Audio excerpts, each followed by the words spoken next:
Hey guys, tonight we're scrolling through history's most legendary deleted account, Cleopatra VII hypothetical Instagram feed.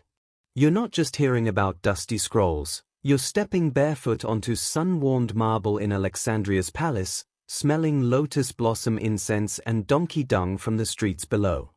Let's have a reality check? If you'd actually time traveled to her Egypt, you'd probably choke on Nile bacteria before breakfast. So, before you get comfortable, take a moment to like the video and subscribe, but only if you genuinely enjoy what I do here. Where's everyone tuning in from tonight? Drop your city and local time in the comments.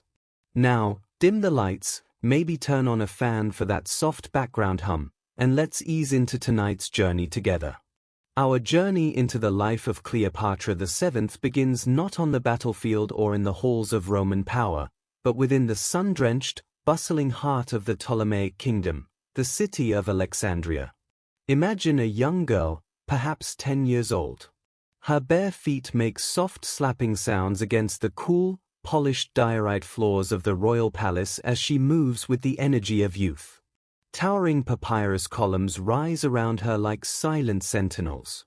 Beyond the palace walls, the vast Mediterranean Sea shimmers a brilliant turquoise under the Egyptian sun. But within this specific sanctuary, the fabled royal library, a place she cherishes as an escape, the atmosphere is different. The air hangs heavy, imbued with the distinctive scent of ancient papyrus scrolls and the sharp, clean fragrance of cedar oil used to preserve them. While a tutor carefully unrolls a scroll detailing complex geometric theorems, a testament to the rigorous education afforded to royal children, the young princess's gaze might wander.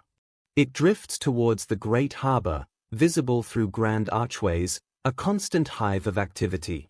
Phoenician merchant ships unload exotic cargo. Bolts of cloth dyed a deep, expensive crimson, spices from distant lands, and undoubtedly, the latest rumors and news carried across the seas. This vibrant scene offers a stark contrast to the quiet intensity of scholarly pursuit.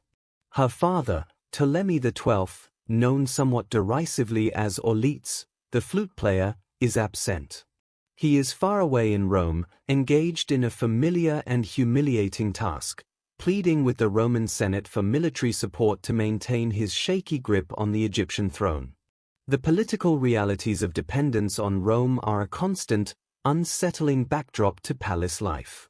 Even at this young age, the princess observes, absorbs, and perhaps, in a private moment, vents her sharp wit by scribbling a cynical Greek pun about the fickle nature of Roman senators onto her wax tablet. It is crucial to understand Cleopatra's lineage. She was not ethnically Egyptian. She belonged to the Ptolemaic dynasty, descendants of Ptolemy I Soter, a Macedonian Greek general who served under Alexander the Great. Following Alexander's death, Ptolemy seized control of Egypt, establishing a Greek ruling class that would endure for centuries. The Ptolemies ruled Egypt, but rarely engaged deeply with its ancient culture or language. Cleopatra, however, would break this mold.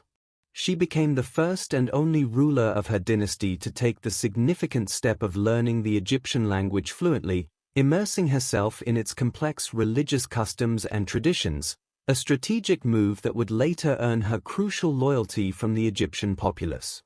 Life within the palace walls was a complex tapestry of luxury, learning, and lurking danger. Imagine the scene, a young Cleopatra seated, perhaps practicing the intricate application of kohl around her eyes, aiming for that perfect, steady almond shape, a beauty ritual with ancient roots. A young slave might be nearby, gently fanning her with ostrich plumes to stir the warm air. This moment of relative tranquility could be shattered in an instant. Her elder sister, Berenice IV, known for her ambition and forceful nature, might storm into the room.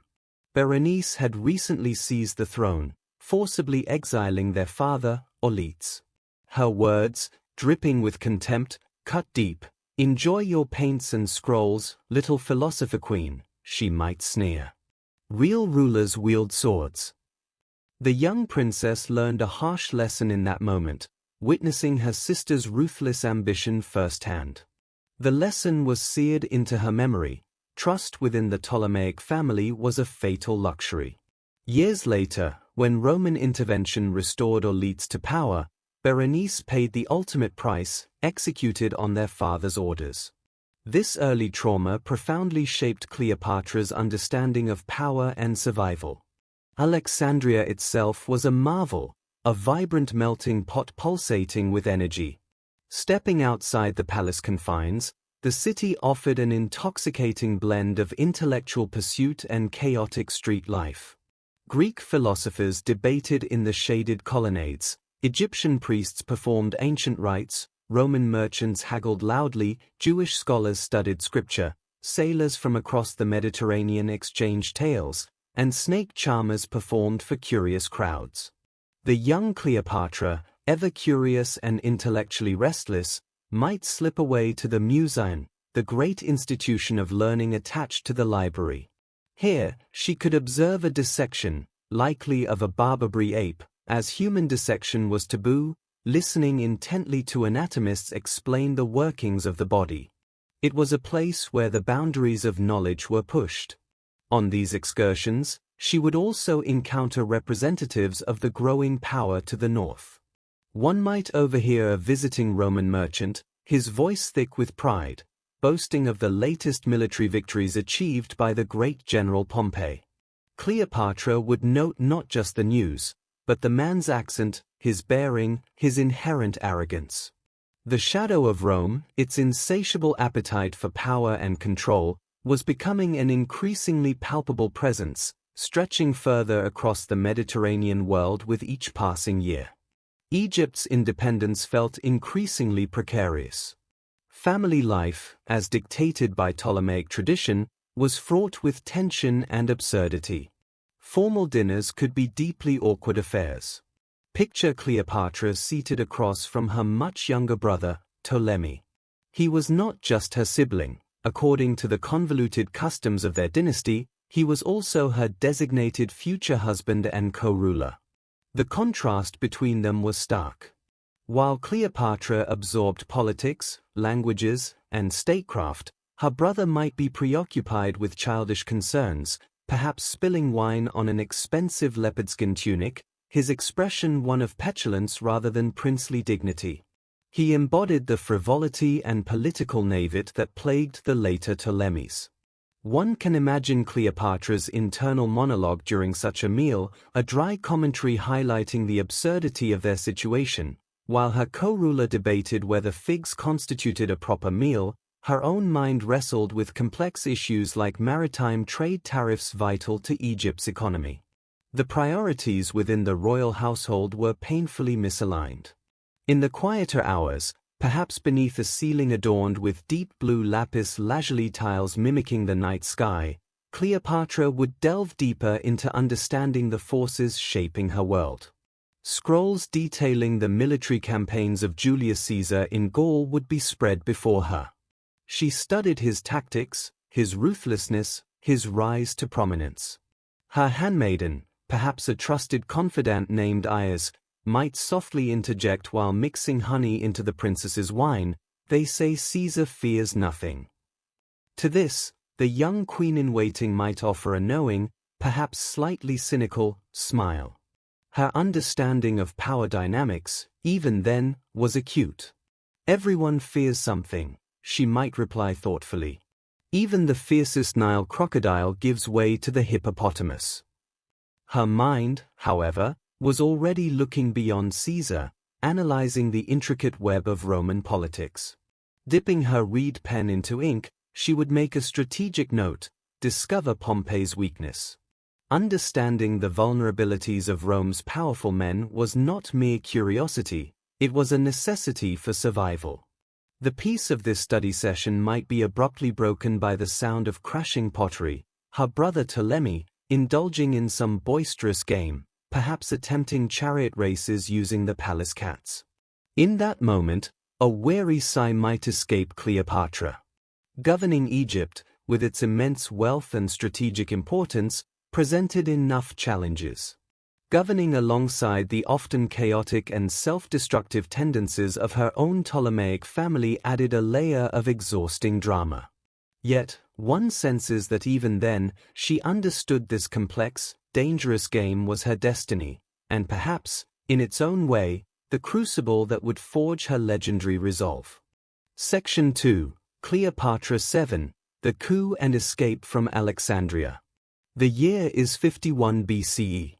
The death of Ptolemy XII, known as Auletes, has left a fragile power structure in Alexandria.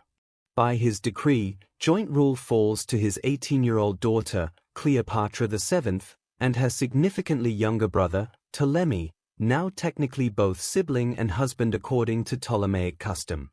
The air within the palace, however, is thick with tension long before the formal mourning period ends.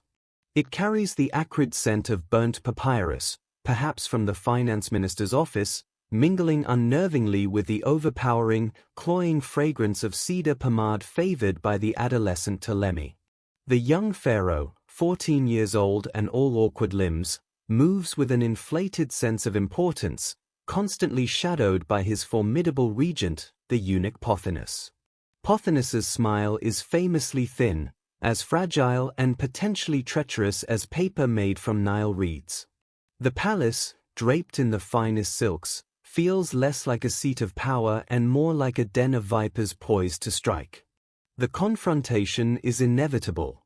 Pothinus approaches Cleopatra, a tax scroll unrolled before her.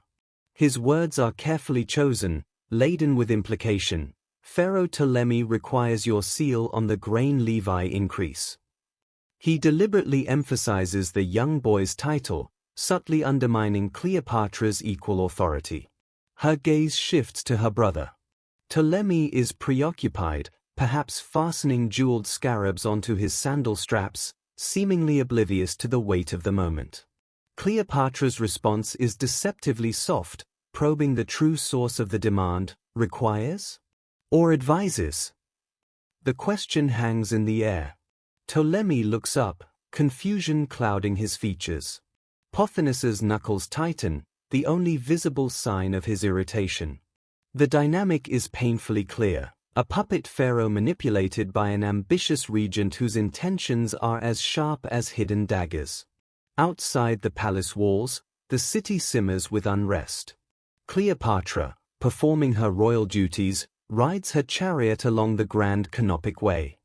She acknowledges fishermen displaying their catches of silvery balty fish, but the cheers from the crowds feel thinner, less genuine than before. The tension erupts suddenly, a rotten pomegranate splattering near her chariot wheel. This is no random act of discontent, it bears the hallmark of orchestrated protest, likely instigated by Pothinus to undermine her public standing. Cleopatra responds not with anger, but with calculated grace. She tosses a gold coin to the nearest fruit seller, calling out with pointed practicality, "Plant pomegranate trees. Less ammunition for them next time." It is a small act, but one demonstrating her awareness of the political theater unfolding around her. The betrayal cuts deeper within the palace confines. Cleopatra discovers her younger sister, Arsinoe, barely 12 years old but possessing eyes sharp with ambition, aligning herself with Ptolemy and Pothinus. Observing secretive whispers between Arsinoe and the eunuch in the lotus garden confirms the alliance. The sisterly animosity takes a sinister turn when Arsinoe presents Cleopatra with a gift, an ornate hairpin fashioned in the shape of a rearing cobra. The message is chillingly clear. Cleopatra, ever cautious, orders her official taster, Eros, to examine the pin. His report is grim. The tip is coated in something decidedly unfriendly. This act transcends mere rivalry. It is an attempted assassination, revealing the lethal stakes within the Ptolemaic family. The coup culminates in a decisive, oppressive move. On a humid Alexandrian dawn, guards loyal to Pothinus swiftly seal the massive gates of the royal palace. The stated reason is the security of the pharaoh, Ptolemy. The reality is a brutal confinement. Cleopatra is effectively imprisoned, isolated within the moon wing of the palace complex. Her world shrinks to the company of her loyal handmaiden Thais, her collection of scrolls, and a dwindling supply of wine. From a balcony, she witnesses her brother Ptolemy, looking pale but triumphant, surveying his captured domain. Beside him stands Arsinoe, waving with the chilling poise of a venomous doll, a stark symbol of the familial betrayal. Confinement, however, cannot stifle Cleopatra's formidable intellect and resolve. She transforms her imprisonment into a period of intense preparation. By day, she delves deep into the complexities of Roman law and governance, understanding that knowledge of her enemy is paramount. By night, her focus shifts to the physical structure of her gilded cage. Recalling the palace's intricate network of ancient flood drains and waterways, conduits large enough for a determined individual, she plots her escape. Ias becomes her vital link to the outside, smuggling in crucial information. Pothinus is plundering temple treasuries, melting sacred gold to fund mercenaries. Ptolemy has issued decrees systematically erasing Cleopatra's name and titles from all official state documents. Arsinoe, emboldened, has commissioned new coinage bearing her own profile alongside Ptolemy's, effectively claiming Cleopatra's place. These acts solidify their intent to remove her permanently from power. The moment for action arrives. Under the cloak of darkness, Cleopatra prepares to navigate the treacherous escape route. The path involves entering a murky canal, its waters waist-deep and thick with foul-smelling sludge, swirling with dead insects and the detritus of the city. The exact nature of her escape route, whether by small boat navigating these waterways or through submerged sewage tunnels, remains a point of scholarly debate. On this night, the distinction blurs. It is a journey through the literal and figurative underbelly of Alexandria. Ias assists her into a nondescript, hooded cloak. Their whispered conversation confirms the destination, Syria. General Pompey, the once dominant Roman military leader now facing his own decline, is encamped there. He represents a potential, albeit risky, ally against her brother's faction. Pausing for one final look back at the illuminated palace, the sounds of a raucous banquet drift down. Ptolemy's careless laughter echoes, and Arsinoe can be glimpsed practicing her royal wave in a polished bronze mirror, oblivious to the queen slipping away. Cleopatra offers a silent, ironic farewell, Kyret, for now. Then, she turns, stepping into the clinging mud that swallows her sandals, leaving the treacherous comfort of the palace behind. Her journey into exile and the pursuit of reclaimed power has begun. Section 3: Cleopatra's Big Surprise. After leaving her home in a hurry, Cleopatra traveled far away to a dusty place called Syria. It was very different from her beautiful palace. She went to find a famous Roman leader named Pompey, hoping he might help her. But when she found his camp, it wasn't what she expected. The tents looked sad and droopy, like sails without wind. Pompey himself looked worried and thin. He kept looking nervously at the sea. Bad news flew through the camp. Another Roman leader, named Caesar, had beaten Pompey in a big battle far away. Pompey's strong soldiers were gone. Cleopatra watched as Pompey sadly held a small statue of himself and talked quietly to it. He decided to sail to Egypt, thinking Cleopatra's brother, the young king, would help him because they were friends. Cleopatra knew this was a mistake. Her brother wasn't very good at making plans, but the bossy helper who told him what to do, named Pothinus, was very sneaky. While Cleopatra waited and watched in Syria, a man who sold things brought her a secret message. It was hidden inside a dried fig. The message had her brother's special stamp on it. It was an invitation for Pompey, asking him to come alone to a place in Egypt called Pelusium for a safe talk. Cleopatra knew this wasn't safe at all. She crushed the fig in her hand. She believed Pothinus planned something terrible, to hurt Pompey and give his head as a horrible present to Caesar, hoping Caesar would be happy and help them. Cleopatra thought hard about warning Pompey, but it was too dangerous. If someone caught her messenger, she might get hurt too. Sadly, she watched Pompey's ship sail away towards Egypt, looking very small on the big sea. Weeks later, Cleopatra was back near her city, Alexandria. She stood on some rocks and looked out at the harbor. She saw something scary. Caesar's fleet of big, strong Roman warships had arrived. Their oars splashed the water slowly, like a drumbeat. Cleopatra's heart beat fast too. She saw her brother's fancy, golden boat row out to meet Caesar's ships. There was a flash of sunlight on metal far away, and she heard a faint cheer. Then, a small boat rowed very quickly back to the king's docks. It carried something awful: Pompey's head, kept in salty water, and his special ring. When Caesar saw this terrible gift, Cleopatra learned he turned away. He told his men to bury the head nicely and went into his room on the ship. People still wonder, was Caesar truly upset, or was he just pretending? Pothinus had made a huge mistake. Caesar was not pleased.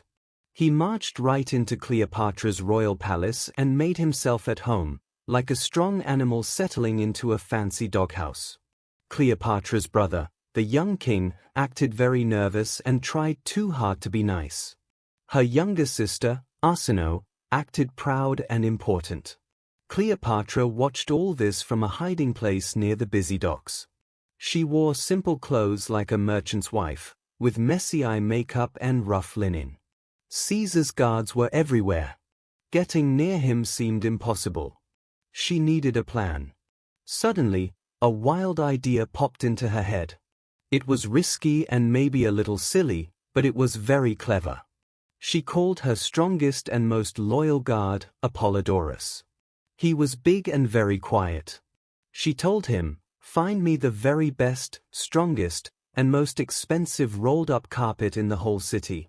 It needs to be big enough to carry something very important inside." Apollodorus looked a little surprised but nodded yes. A few hours later, Cleopatra was curled up very tightly inside the thick, rolled-up purple carpet. It smelled strongly of sheep wool and dust inside, and she felt sweaty and nervous. Every time Apollodorus and his helpers lifted the heavy carpet and started walking, she got bumped and jostled. It was dark and uncomfortable. She thought, "This has to make Caesar notice me more than that awful head did." The journey was long and bumpy. She heard the guards at the palace gates ask, "Furniture delivery? Now!" Then came the sound of footsteps on palace floors and hallways. Finally, the carpet was dropped with a thud onto a smooth floor. She heard Caesar's voice, sounding calm and maybe a little curious, "Unroll it then. Let's see what gift the young king sends now." Apollodorus cut the ropes holding the carpet tight. The heavy carpet slowly unrolled like a giant, expensive flower opening up. And there, right in the middle, Cleopatra uncurled herself. She stood up, shook out her hair, and smoothed her plain white dress. She looked straight into the sharp gray eyes of Gaius Julius Caesar, the most powerful Roman. Caesar didn't look scared. He looked very interested. He stood perfectly still, watching her. Cleopatra gave him a calm smile, one she had practiced many times. "I'm sorry for coming in like this," she said. Sending a normal message asking to meet didn't seem safe or reliable right now.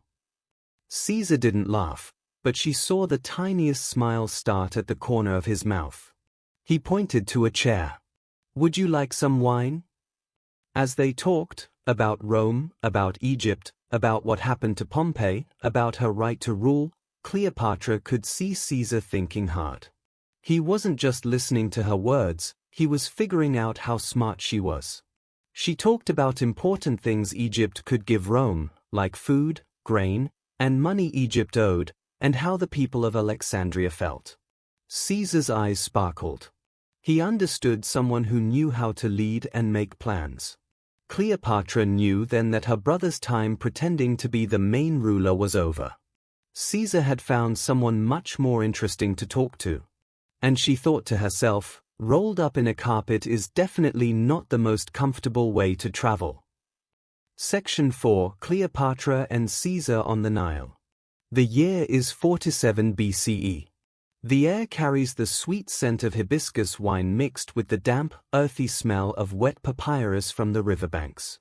Cleopatra VII stands beside Julius Caesar on the deck of his grand flagship, the Antonius. This magnificent vessel, gleaming like polished gold, cuts smoothly through the silt-brown waters of the Nile. To the people watching from the shore, it must look like a floating palace, and in many ways, it is. This journey is far more than a leisurely cruise. It is a moving throne room, a powerful display of authority, and the beginning of a deep partnership between two rulers. Cleopatra's younger brother and formal co-ruler, Ptolemy XIII, had been defeated by Caesar's forces during fierce fighting in Alexandria. He was no longer a threat. Now, another young brother, Ptolemy XIV, stood near the back of the ship. He held the title of pharaoh alongside Cleopatra, but everyone understood he was merely a figurehead, a young boy overshadowed by the real powers on board. The true ruler of Egypt stood confidently at the front of the ship with Caesar, the ruler of Rome. As the barge glides southward, the lush Nile delta unfolds like a living tapestry. Fields of vibrant green pulse under the hot sun, bordered by graceful, swaying palm trees. Farmers pause their work, their faces turning upward in awe as the imperial barge passes. Cleopatra, ever the guide to her kingdom, points out the large granaries storing precious grain, the clever irrigation channels feeding the fields, and distant temples shimmering like mirages in the heat. Caesar, the practical Roman, listens intently, jotting notes on a wax tablet. "Your people seem resilient," he observes, watching an old farmer struggle with a stubborn ox. Cleopatra offers a knowing smile. "Resilient, yes," she replies softly, and easily impressed by a very shiny boat. Her remark earns a rare, genuine laugh from the usually stern Caesar. Scholars still discuss this famous voyage. Was it a political show of strength? A romantic adventure? Or a careful military survey of Egypt? The truth is, it was all of these things woven together. The days settle into a comfortable rhythm blending strategy and closeness. Mornings often find Caesar reading urgent messages from Rome, reports of unrest stirred by his ambitious lieutenant, Mark Antony. Afternoons are dedicated to the business of ruling. Cleopatra explains the details of Egyptian tax systems, carefully translating ancient land records into clear Latin for Caesar. Evenings bring a different kind of planning. With Sosigenes, Cleopatra's wise astronomer, they lean over complex star charts spread on low tables. Together, they design a new, more accurate calendar for Rome, the Julian calendar. Caesar traces the paths of stars with his finger, fascinated. "Precision," he murmurs. "Control." Cleopatra understands this desire completely. Control is a language they both speak fluently. One evening, as the sun paints the sky in fiery hues near the ancient city of Memphis, Cleopatra stages a powerful demonstration. She appears not as the earthly pharaoh, but as the living goddess Isis. Dressed in flowing blue linen edged with gold, a heavy ceremonial necklace called a menet resting against her chest, she presides over a solemn ritual, the sacrifice of a sacred bull. Priests chant ancient hymns. Thick, fragrant incense spirals upwards into the twilight. Caesar watches intently, his expression thoughtful and analytical. Later, in the quiet of his cabin, he asks her directly, "Do you truly believe the bull's insides can predict the harvest?" Cleopatra pours him a cup of sweet honeyed wine. "I believe," she says calmly, "that such rituals impress the farmers who work the land." And, she adds, tapping the wax tablet holding his new tax plans, that this is what truly controls the harvest. Their eyes meet and hold. The air between them feels charged with understanding. Yet, the journey is not only starlight and grand plans. Egypt itself presents challenges. Swarms of mosquitoes rise from the marshy riverbanks, biting fiercely. Caesar, accustomed to Rome's milder weather, finds the intense heat exhausting, his fine Roman tunics often soaked with sweat. One night, he stares gloomily at his sandals, ruined and caked with thick Nile mud. Egypt tests a man, he sighs. Without a word, Cleopatra presents him with a pair of soft, comfortable Egyptian slippers, beautifully embroidered with gold thread. Try the local style, Imperator, she suggests gently. Fewer blisters, and perhaps a little more adaptability. He slips them on. He doesn't complain about his footwear again. Whispers of trouble, however, sometimes reach the floating sanctuary.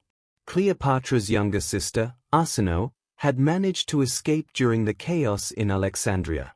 Now, unsettling rumors suggest she is gathering rebellious forces far up the Nile, in Upper Egypt. The scheming Pothinus was gone, executed by Caesar's order after the siege, but the poison of his plots seemed to linger. Cleopatra shares this troubling news with Caesar as they share ripe figures.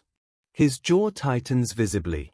Family, he sighs, the single word heavy with the weariness of his own troubles in Rome, thoughts perhaps turning to figures like Brutus. Cleopatra nods, selecting another figure.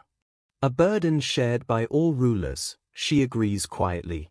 Some family troubles, however, require stronger solutions. Near the great city of Thebes, the barge docks for a public spectacle. Thousands of Egyptians line the riverbanks, their faces filled with curiosity. Cleopatra steps forward. She presents Caesar to her people, not as a foreign conqueror, but as a powerful friend and ally of their true pharaoh. She speaks to them directly in their own ancient Egyptian language, her voice strong and clear, carrying across the water. The crowd responds with a tremendous roar of approval. Caesar, playing his role perfectly, raises his arm in a dignified salute. The sunlight catches the gold of his signet ring. Historians still ponder, was Cleopatra's mastery of the Egyptian language the true key to her people's hearts, or was this masterful political theater? On that day, by the Nile, it was undeniably both. Cleopatra feels a profound shift in the air, a wave of acceptance. This land, its spirit, its people, they were truly hers again. Caesar sees it too. As the barge pulls away from Thebes, a small, sharp sensation catches Cleopatra by surprise, low in her abdomen. She masks it instantly, keeping her serene smile in place. Later, alone in the quiet of her cabin, she rests a hand gently on her belly. She knows. Caesar's child grows within her. She feels certain it is a son. More than just a baby, this child is a living bond, a promise for the future, a treaty written in flesh and blood. The thought is momentous. It feels too immense, too fragile, to share just yet. Instead, she steps back onto the deck as dusk settles over the river. The scent of night-blooming lotus blossoms mingles with the cool, damp river air. Caesar finds her standing silently at the rail, gazing at the darkening water. He doesn't ask questions. He simply moves to stand beside her. The immense weight of two great empires, Rome and Egypt, rests upon their shoulders in that quiet moment. Cleopatra remembers the desperate gamble of arriving rolled in a carpet. Tonight, the timeless Nile carries them forward together. Hidden crocodiles watch from the reeds. Hippos lurk beneath the surface in the shadows. But for now, under the vast Egyptian sky, the river belongs to them. Section 5, Cleopatra in Rome, a queen in a foreign land. After the warmth and familiar sense of Egypt, Rome felt like a sudden plunge into cold water. The grand villa Caesar had given Cleopatra VII on the Palatine Hill, though luxurious with its fine marbles and advanced plumbing, felt less like a welcoming home and more like a beautifully crafted cage. Outside its walls, the immense city roared with an energy utterly unlike Alexandria. The constant clatter of chariot wheels on hard basalt streets, The piercing cries of hawkers selling lamp oil and vegetables, and the ceaseless murmur of countless Romans sharing loud opinions filled the air. Cleopatra missed the salt-kissed breeze of her own city. Here, the air carried the tang of wood smoke, human sweat, and an almost palpable hunger for power. Cleopatra resided in Rome as Caesar's honored guest from 46 BCE until his death, a presence that stirred deep controversy among the Romans. Caesar visited her villa, but the atmosphere was often strained. The watchful eyes of the Senate followed his every move. Calpurnia, his Roman wife, watched Cleopatra with wary suspicion. To many Romans, Cleopatra was the scandalous queen from the East, a corrupting influence on their dictator for life. She felt their judgmental stares like physical pressure whenever she traveled through the forum in her litter, deliberately leaving the curtains open. Let them see her, she thought.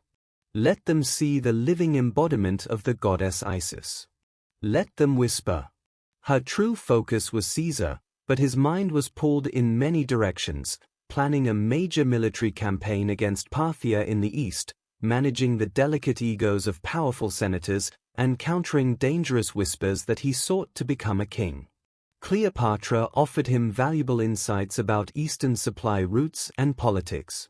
He listened, he nodded thoughtfully, but his attention often seemed divided, his eyes frequently darting towards the door, aware of the fragile knife edge upon which his power rested. Then came a different kind of challenge, a profound and personal one. The deep, wrenching pain of childbirth filled the villa. An expectant hush fell over the rooms. Cleopatra's trusted Egyptian midwives, brought discreetly from Alexandria, murmured comforting prayers to Tauret, the protective goddess of childbirth. Her loyal handmaiden, Thais, held her hand tightly, her face etched with concern. Childbirth in Rome was perilous, with high risks for mother and child. Long hours blurred into intense effort. And then, a sound broke through, a sharp, demanding cry. Life. Caesarion. Ptolemy 15 Caesarion. A son. An heir. A living, breathing symbol of the union between Egypt and Rome. Exhaustion warred with an overwhelming surge of fierce, primal joy. Cleopatra held her newborn son, tracing the delicate curve of his tiny ear. She saw traces of Caesar in his features, and her own eyes looking back at her.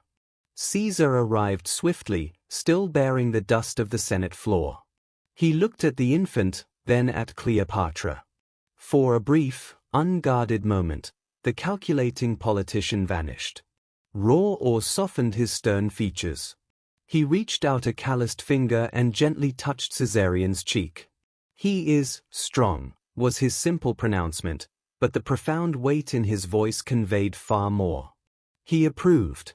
Officially, Roman law prevented him from publicly acknowledging the child as his own. Unofficially, the message was unmistakable. A magnificent statue of Cleopatra was erected in Caesar's grand new forum. It depicted her not as an Egyptian queen, but as Venus Genetrix, Venus the Mother, the divine ancestor of the Roman people. Her serene, powerful likeness gazed out over the heart of Rome. But the whispers in the markets and streets grew louder, turning from suspicion to open hostility. Murmurs of King Caesar began to circulate. Graffiti appeared overnight near Cleopatra's villa, scrawling names like traitors, comparing Caesar to Romulus, Rome's founder, but Cleopatra to Tauret, the legendary figure who betrayed the city. Historians continue to debate how much Cleopatra's visible presence and the birth of Caesarion fueled the growing resentment against Caesar. Cleopatra felt the dangerous storm gathering force. One afternoon, as Caesarion slept peacefully, a coded message reached her, "Beware the Ides of March." The source remained hidden, but the threat felt chillingly real. She confronted Caesar immediately. He was engrossed in maps and plans for the Parthian campaign. "The Senate resents my power. They always have," he dismissed her concerns without looking up. "Jealousy is simply the tax one pays for greatness." Cleopatra gestured urgently towards the bassinet where their son slept. Your greatness. His future inheritance. Do not dismiss Roman daggers as mere jealousy. He finally met her intense gaze. I have my bodyguards, he stated firmly. Cleopatra leaned closer, her voice dropping to a low, urgent whisper. Brutus dines at your table weekly. Cassius lavishes praise on your every word. Bodyguards cannot stop a dagger wielded by a man called friend. Caesar sighed, a deep weariness settling upon him. Cleopatra, he said, this is Rome. It is not Alexandria. Trust here is a complicated matter. Those were the last meaningful words they shared. Mere days later, the villa erupted in panic. Frantic servants brought the terrible news echoing from the Senate chamber in the Curia of Pompeii, Caesar is dead. Stabbed. Repeatedly. By men he had forgiven, by men he had trusted. The news struck Cleopatra like a physical blow. She stood frozen, clutching her infant son tightly against her. Outside, Rome descended into chaos, screams, the clash of weapons, the terrifying roar of a leaderless mob. Her time in Rome was brutally over. The gilded villa instantly transformed from a cage into a deadly trap. Swiftly, silently, Cleopatra acted. She ordered her steadfast guard, Apollodorus, to prepare her ships docked at Ostia immediately. There would be no grand farewell, no dramatic exit. Only speed and secrecy mattered now. Survival was the sole priority. As her ship pulled away from the Italian shore, the distant glow of a city descending into chaos visible behind her, Cleopatra looked down at Caesarion, sleeping innocently in her arms. Her statue as Venus Genitrix still stood proudly in Caesar's forum. She knew it was only a matter of time before rivals like Octavian or Mark Antony would tear it down. But the child she held? He was the true, living monument. He was the future. The memory of crocodile dung sunscreen under the Egyptian sun felt like a distant dream from another life. The challenges ahead would require armor far stronger than before. Section 6: Cleopatra and the meeting at Tarsus. The familiar scent of Alexandria's harbor washed over Cleopatra VII, salt, drying seaweed, and the warm stone of the great lighthouse. It was a profound relief to be home, yet the feeling was edged with sharp tension. Her young son, Caesarion, gurgled contentedly in the arms of her faithful handmaiden Thais, as Cleopatra walked swiftly through the palace halls. Officials bowed deeply, but their eyes darted nervously. Her much younger brother and formal co-ruler, Ptolemy XIV, was gone, having died suddenly from a brief, severe fever. While some historians quietly wonder about poison, the official cause was a common Nile fever. Cleopatra was now the sole pharaoh. The weight of the crown felt heavier than ever before. The shadow of Rome hadn't disappeared. Instead, it had splintered into three rival powers snapping at each other: the coldly calculating Octavian, Caesar's adopted heir, the less prominent Lepidus, and the unpredictable, energetic Mark Antony. News from the wider world arrived like persistent, unwelcome birds. Scrolls detailed Octavian's relentless campaign to paint Cleopatra as a dangerous schemer and a seductive threat to Rome. Mark Antony, now governing the wealthy eastern provinces of Rome from Ephesus, seemed unfocused. Reports spoke of grand feasts that lasted for days, the company of Greek entertainers, and mountains of personal debt piling up. Cleopatra remembered Antony from her time in Rome, a powerfully built man, loud, prone to dramatic gestures, radiating a chaotic force. Caesar had found uses for that energy. Could she? The formal summons arrived not directly from Antony, but through his officials. A brief message on papyrus stated, "The triumvir Antony requests the presence of Cleopatra, Queen of Egypt, at Tarsus, to discuss mutual interests." Cleopatra understood the unspoken meaning perfectly. Egypt owed Rome vast sums of money, debt stretching back to her father's desperate pleas for aid. Antony needed this gold urgently to fund his planned war against the powerful Parthian Empire. Octavian watched closely from Rome, waiting for Antony to make a mistake. A knowing smile touched Cleopatra's lips. This situation demanded not just diplomacy, but unforgettable theater. The time for arriving rolled in a carpet was past. She envisioned an entrance that would stun. She commissioned a barge of unimaginable splendor, the Thalamagos, designed to make Caesar's former Nile flagship seem like a simple fishing boat. Its hull was draped in the most expensive Tyrian purple dye. Its vast sails were soaked in precious rose oil, perfuming the wind for miles around. Silver oars dipped rhythmically into the water. On its expansive deck stood gilded pavilions where musicians played enchanting melodies on lyres and flutes, while graceful Nubian dancers moved like tall reeds swaying in a gentle breeze. Cleopatra herself prepared to appear not as a petitioner, but as the living embodiment of Aphrodite, the Greek goddess of love, known to Romans as Venus. She wore robes that shimmered like moonlight, with pearls intricately woven into her dark hair. Surrounding her were young women dressed as cupids, her handmaidens holding delicate golden bows. Cleopatra sailed towards Tarsus with deliberate slowness. She wanted Antony to wait. She wanted rumors of her divine floating palace to race ahead of her, filling the city with wonder and speculation. By the time the Thalamagos finally dropped anchor in Tarsus's busy harbor, the docks and surrounding shores were packed with astonished onlookers. Antony, expecting perhaps a subdued royal delegation, was in the middle of a formal civic reception in the city forum. He heard the gasps of the crowd first. Turning, he saw Cleopatra's magnificent barge dominating the harbor, blocking the very sun, filling the air with the intoxicating scent of roses. His jaw dropped. Later, the writer Plutarch would describe him looking like a common man dazzled by a vision. Scholars still discuss whether Cleopatra's entrance was pure, brilliant spectacle or a carefully crafted claim to divine power. An invitation to dine aboard the Thalamagos arrived for Antony almost instantly. Cleopatra received him reclining on luxurious cushions strewn with silver, bathed in the soft, golden glow of countless lamps. Antony appeared larger than she remembered from Rome, his face flushed from sun and likely wine, yet his eyes, beneath a bluff exterior, were keenly observant. The air between them crackled, a potent mix of high-stakes politics and undeniable personal magnetism.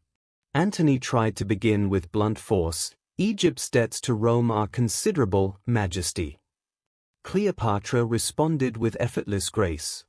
With a languid gesture, a servant presented a single, enormous, perfect pearl. She took it and dropped it into a goblet filled with strong vinegar. Everyone watched in stunned silence as the priceless gem dissolved completely. A mere trifle, Cleopatra murmured calmly. Egypt's resources are boundless. For those who are its friends. What began as a dinner stretched into days of negotiation disguised as lavish feasting. They discussed grand strategy, analyzing the weaknesses of the Parthian Empire Antony sought to conquer. They talked of trade, the vital exchange of Egypt's abundant grain for Roman military protection. They even shared poetry. Antony boomed out clumsy Greek verses. Cleopatra responded with the exquisitely crafted words of the poet Sappho. He wrestled her guards for sport, easily overpowering them with his strength. She coolly beat him 3 times in a row at a game of knucklebones, a popular game of chance. Through it all, Cleopatra saw glimpses of the capable soldier beneath the boisterous reveler, a man deeply hungry for recognition that moved beyond being merely Caesar's former lieutenant. One evening, standing together under the moonlight at the ship's rail, Antony asked her about Caesar. Not the politician or the general, but the man. Cleopatra's voice softened with memory. He saw further than most, she said quietly. Antony stared out at the dark water. He saw you, he replied. There was no jealousy in his tone, but a kind of understanding, a recognition of her power. Cleopatra glimpsed his own immense ambition and his fear of being forgotten. Cleopatra did not pay the crushing debt in gold coins. She offered something far more valuable to Mark Antony, a powerful alliance. She pledged Egypt's formidable navy, its vast stores of life-sustaining grain, and her own formidable political acumen. Antony left Tarsus not weighed down by Egyptian gold, though he accepted some magnificent ceremonial gifts, but buoyed by soaring ambition and a deep, undeniable fascination. His official report to Rome was dry, simply noting Egypt's cooperation. The letter he secretly sent to Cleopatra, hidden cleverly inside a hollowed-out fig, struck a very different tone. As the magnificent Thalamagos sailed away from Tarsus, its perfumed sails catching the wind back towards Alexandria, Cleopatra watched the city shrink on the horizon. Iras approached, gently placing Caesar Ion in her arms. "A new Roman ally, mother?" Iras asked softly. Cleopatra touched her son's soft cheek, then thought of the raw, passionate words in Mark Antony's hidden letter. "A new possibility," she replied thoughtfully. The days of crocodile-sunscreen seemed like a simple, distant memory. Now, she was engaging with the very fire of Rome itself. But fire, she knew, wielded with skill and courage, could forge empires.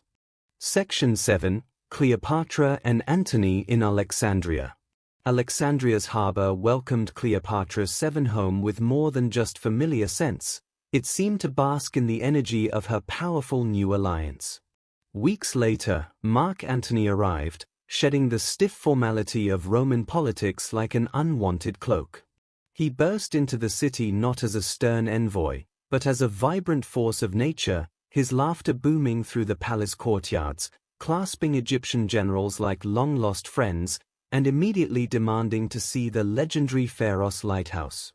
"Heard it scrapes the sky higher than anything in Rome," he bellowed, shielding his eyes to gaze up at its towering white marble brilliance. Cleopatra and Antony forged a deep partnership, both political and deeply personal, that would shape the Eastern Mediterranean world for almost 10 years. The royal palace transformed into a unique blend of two worlds. Detailed Roman military maps lay unfurled beside ancient Egyptian star charts. The warm, spicy scent of Roman wine mingled with the sweet, calming fragrance of Egyptian lotus blossom incense. Antony's loud, expressive Latin voice became a constant sound, punctuating the usual palace chatter in Greek and Egyptian. He approached Egypt with wide-eyed fascination. In the great library, surrounded by countless scrolls, he declared burning such knowledge sheer madness. At the imposing temple of Serapis, he admired the powerful statues, proclaiming them proper gods. He even peered into the crocodile pits, half-jokingly boasting, "Bet I could wrestle one of those brutes." Cleopatra skillfully channeled his boundless energy. Their mornings were dedicated to serious matters of state, reviewing battle formations of the formidable Parthian cavalry, securing vital trade routes through the kingdom of Nabatea. Their afternoons, however, belonged wholly to Antony's spirit, racing chariots perilously through the delta marshes during gazelle hunts. He nearly overturned Cleopatra's chariot twice. Attending the brutal gladiator contests he insisted on staging in the city's gymnasium, essential Roman tradition, or simply relaxing in the shaded palace gardens while poets competed to win his boisterous approval. Life with Antony was rarely dull. The writer Plutarch shared a famous, perhaps slightly mischievous, story. Antony, attempting to impress Cleopatra while fishing, grew frustrated with his poor luck. He reportedly ordered servants to secretly dive beneath the water and attach already caught fish to his hook.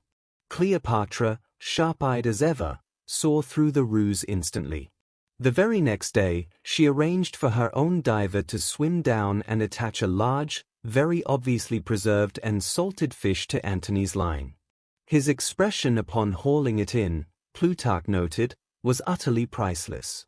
Historians still ponder the true nature of their bond, Was it a grand, consuming love affair, or a brilliantly calculated political union?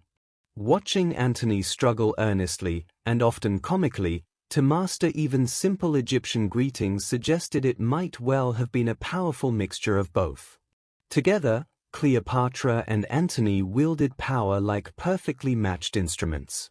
Cleopatra applied her sharp intellect and deep cultural understanding to strengthen Egypt's economy and expand its influence. Antony provided the sheer military might and imposing Roman presence that deterred potential enemies. They hosted dazzling receptions that became legendary. Egyptian delicacies like roasted duck in honey sauce served alongside rich Roman boar, musicians creating new harmonies by blending the delicate sounds of the Greek lyre with the rhythmic rattle of the Egyptian sistrum. Kings and governors from across the region journeyed to Alexandria, sensing the undeniable shift in power towards the east. During one grand evening, Cleopatra presented Antony with a magnificent gift. A ceremonial shield intricately embossed with scenes of Hercules, the demigod Antony claimed as his ancestor, standing beside the powerful Egyptian goddess Isis. For the conqueror who might appreciate a touch of divine support, she teased gently. Antony beamed, visibly touched by the thoughtful symbolism. "Saw that coming, did you?" he asked. "Always," Cleopatra replied with a knowing smile. Yet, reminders of the wider world's challenges arrived as persistently as tax collectors. Back in Rome, Octavian's propaganda machine worked tirelessly, churning out vicious pamphlets. They painted Antony as a Roman hero bewitched and weakened by a sinister Eastern sorceress queen, seduced by decadence and abandoning true Roman values. Cleopatra would sometimes read these absurd accusations aloud to Antony over their morning meal, her voice laced with sarcastic amusement. "Oh, listen, effeminate through excessive luxury? That's a fresh insult. My deepest apologies for the exceptionally comfortable cushions." Antony would scowl, crumpling the offensive scroll in his powerful fist. "Just the pup yapping. Ignore him," he'd grumble. But Cleopatra, ever observant, could see the faint flicker of concern in his eyes. Roman opinion, however distorted by Octavian, still held weight even far away in Alexandria. Then came the children, filling the palace with new life and cementing their shared future. First, in 40 BC, the twins arrived, Alexander Helios, meaning sun, and Cleopatra Selene, meaning moon. The grand halls soon echoed with their vigorous cries. Antony, awkwardly cradling the tiny Alexander, looked utterly astonished. "By the gods, they have lungs like war trumpets."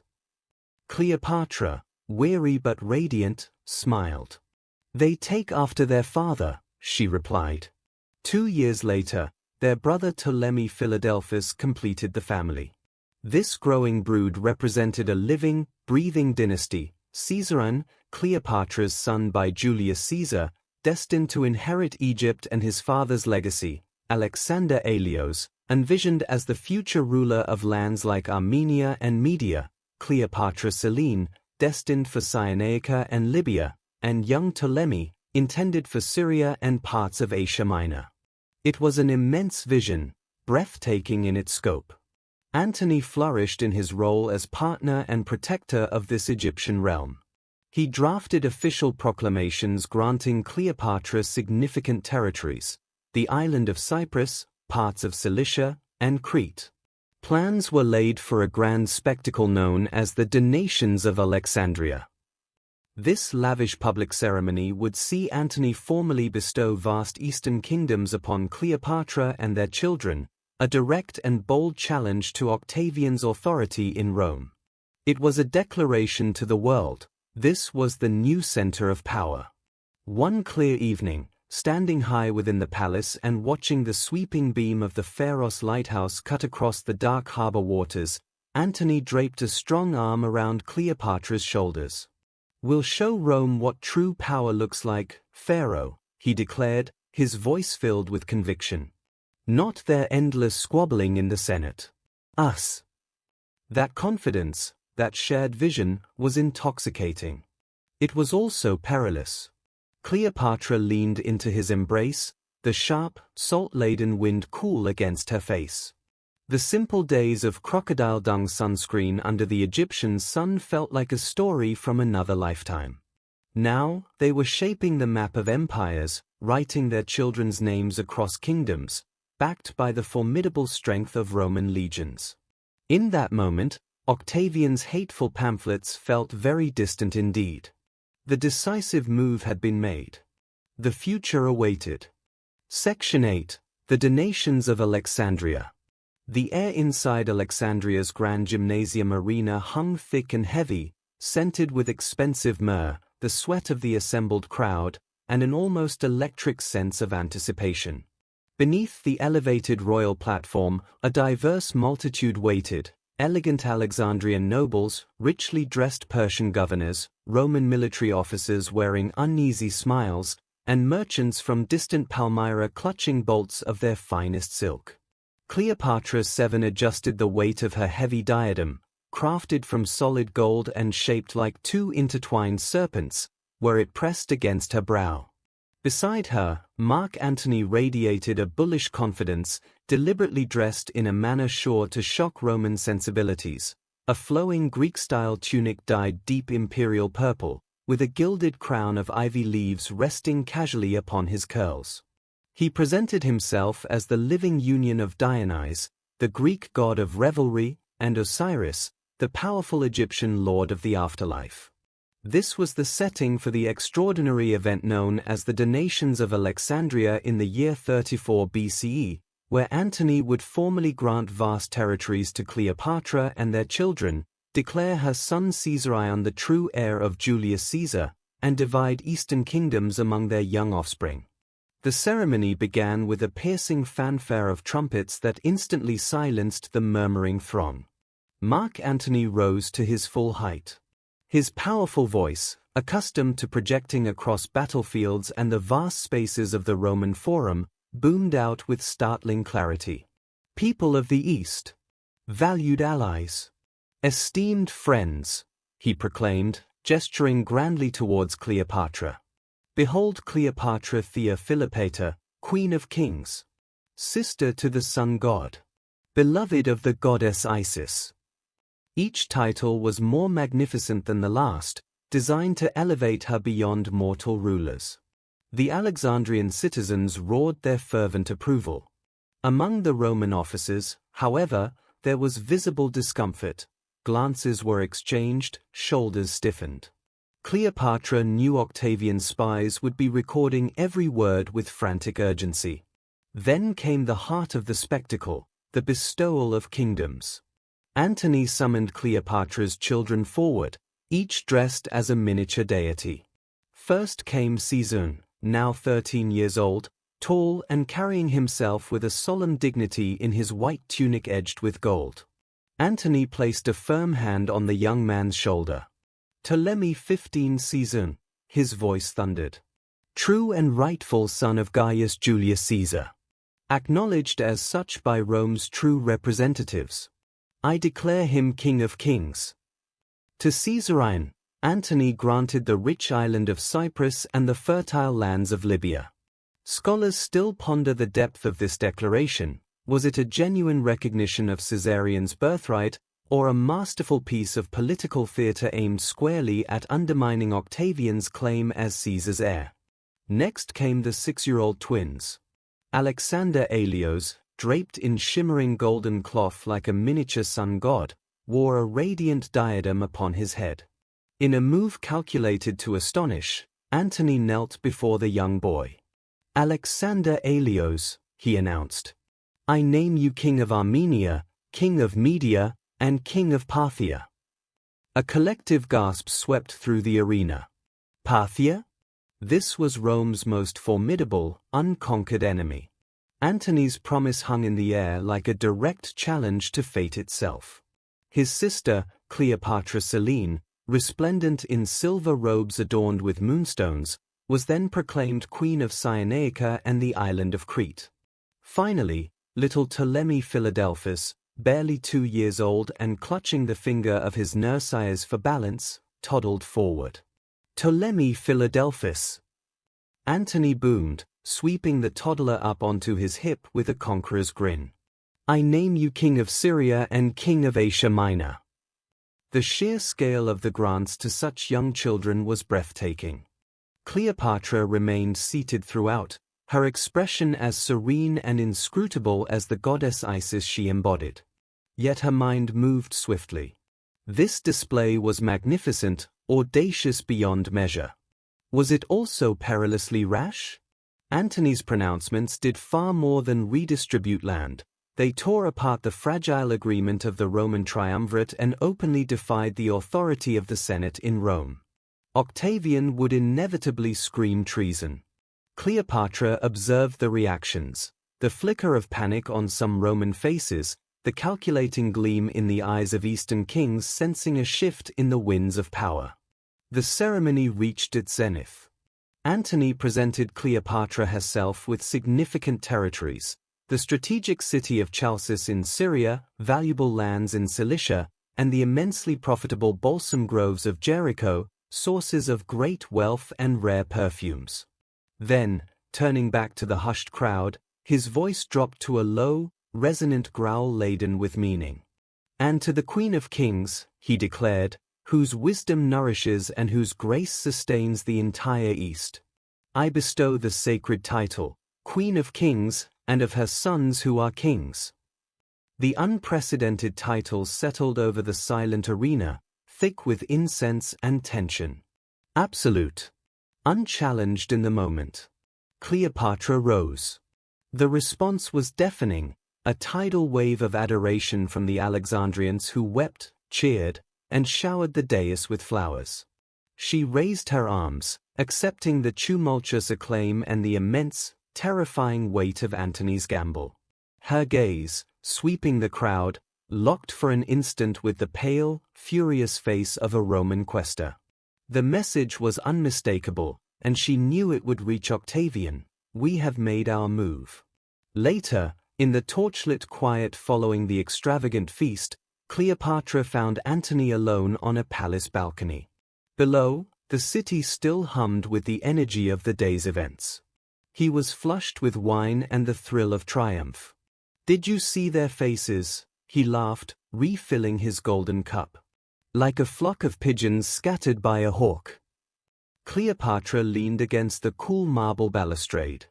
"Octavian won't be startled like a pigeon, Antony," she said quietly. "He will be sharpening daggers." Antony waved a dismissive hand, spilling a drop of wine. "Let him try. We hold the East. The legions here are loyal to me. We have Egypt's grain, its gold, its fleet." He pulled her close, his breath warm against her temple. "This is merely the dawn, Pharaoh. Rome will soon learn the names of its new masters." Cleopatra gazed out at the powerful beam of the Pharos lighthouse, cutting a path through the dark Mediterranean night. The scent of spilled wine mingled with the undeniable tang of raw ambition. The donations of Alexandria had been a masterpiece of political theater, a declaration of independence and a challenge to Rome, wrapped in the splendor of a royal ceremony. She knew no words could truly capture the enormity of the moment. The image itself was the message: the towering golden thrones, the children adorned as kings and queens, Antony's bold grin, and her own majestic, unreadable composure. They had thrown down a gauntlet of velvet and gold. Octavian's pamphleteering would now give way to the beating of war drums. The comfortable past was gone. The future roared towards them like a storm across the sea. Section 9. The Gathering Storm in Athens. A sharp, cold wind known as the Meltemi whipped through the columns of the Stoa of Attilos in Athens, a stark contrast to Alexandria's warm, gentle breezes. It was winter in the year 32 BCE. Cleopatra VII walked briskly, her breath forming small clouds in the frosty air. Around her, philosophers huddled in thick woolen cloaks, their earnest debates about virtue seeming strangely distant against the urgent political and military tensions gripping the city. Mark Antony's headquarters here was not a place for quiet thought, but a hive of urgent activity filled with the clatter of armor, the grating sound of whetstones sharpening swords, and the low, tense murmur of military officers. The air smelled of damp wool, cold stone, and an undercurrent of deep apprehension. This atmosphere followed a pivotal moment. After the grand donations of Alexandria, Octavian had cleverly declared war not on his Roman rival Antony, but specifically on Cleopatra herself. He framed the coming conflict as a righteous struggle for Rome against a dangerous foreign queen who had bewitched one of their own. This propaganda painted Cleopatra as the sole enemy, aiming to turn Romans against Antony. Inside the strategion, the military planning room, Antony paced restlessly like a lion confined within a cage. A large map of the Mediterranean Sea covered a table, marked with ominous symbols. Small red wax seals indicated Octavian's forces, forming what looked like a tightening noose around Italy and the Adriatic coast. Blue marks showed their own allied fleets, the swift Egyptian quinqueremes, Antony's sturdy Roman warships, and the lighter galleys provided by allied kings whose loyalty felt as uncertain as the thin ice forming in Athenian harbors. His blockading Brundisium. Antony growled, jabbing a thick finger at the port on the map. His cutting off our reinforcements from the west. His face looked weary, his eyes reddened from too much strong Samian wine and too many sleepless nights. The vibrant, reveling figure of Alexandria seemed buried beneath the crushing weight of command and impending war. Tensions ran high within the command structure. Antony's Roman generals, men like Canidius and Ahenobarbus, regarded Cleopatra with poorly hidden resentment. To these seasoned soldiers, she was the cause of their general being labeled a traitor, an Eastern distraction sapping his traditional Roman strength and virtue. Ahenobarbus could sometimes be heard muttering about womanly influence within the council. Cleopatra responded not with argument, but with decisive action. She took personal charge of overseeing the vital grain shipments arriving from Egypt, ensuring the Athenian bakeries remained open and the city's people fed. She understood that preventing hunger was a far more powerful tool for stability than countering whispered slurs. The days dissolved into a blur of urgent strategy meetings, moments of diplomatic success, and threats of mutiny.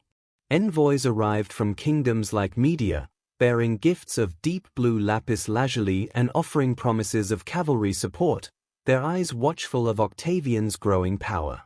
Antony would bargain loudly, make sweeping promises of lands not yet won.